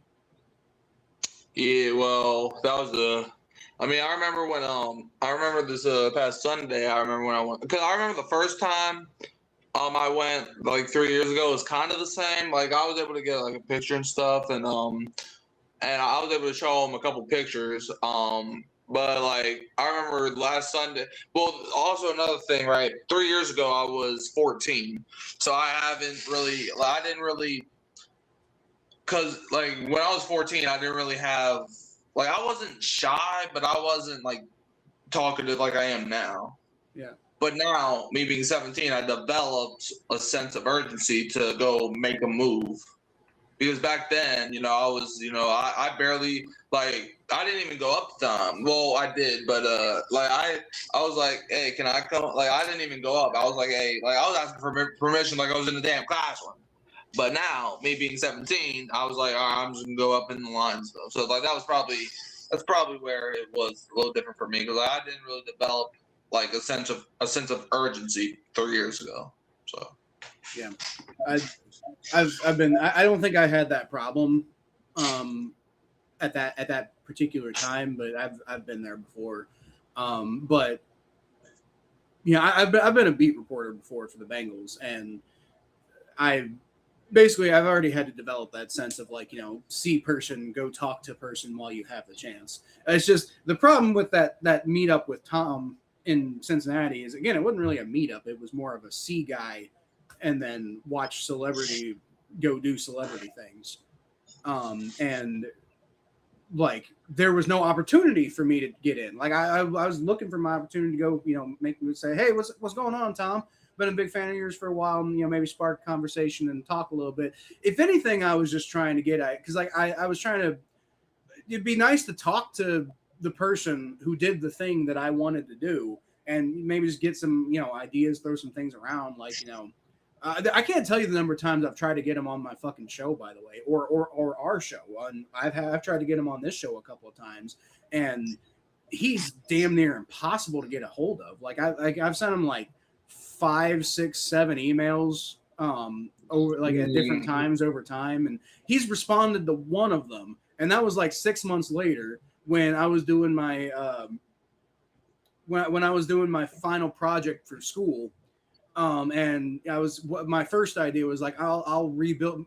You remember Tom Grossi's website, like for the longest time it was just this shitty old forgotten web. He had a tomgrossicomedy.com, but it was shitty and old, and somebody recently redesigned it, and it was at the same time I had the idea to redesign it, but I guess I was just a week or two late emailing him, or I wasn't, because I emailed him months ahead of time. But when he finally got back to me, he's like, oh, I just had somebody else doing it. I emailed you months ago, dude. What the fuck? But at the same time, he owes me nothing, so I'm not actually mad at him. But it is frustrating, trying to get any sort of contact with the guy, and the guy acts like fucking Prince. I remember, I emailed Tom recently, and he responded that same day. So well, I'm glad you have much better luck at getting a hold of them than I do, but I have gotten nothing by the guy my entire time of being a fan of his. Hey, do you want me to I know he's probably not going to do it this month since he has 33, but hey, if you want me to reach out to him, I'll do that. If you could get him on the show, I'd love to have him on, and I'd still love to have him on and interview him and talk to him and stuff. I'm just saying I've tried to do it several times, and at this point I'm just tired of trying because I've just been stonewalled.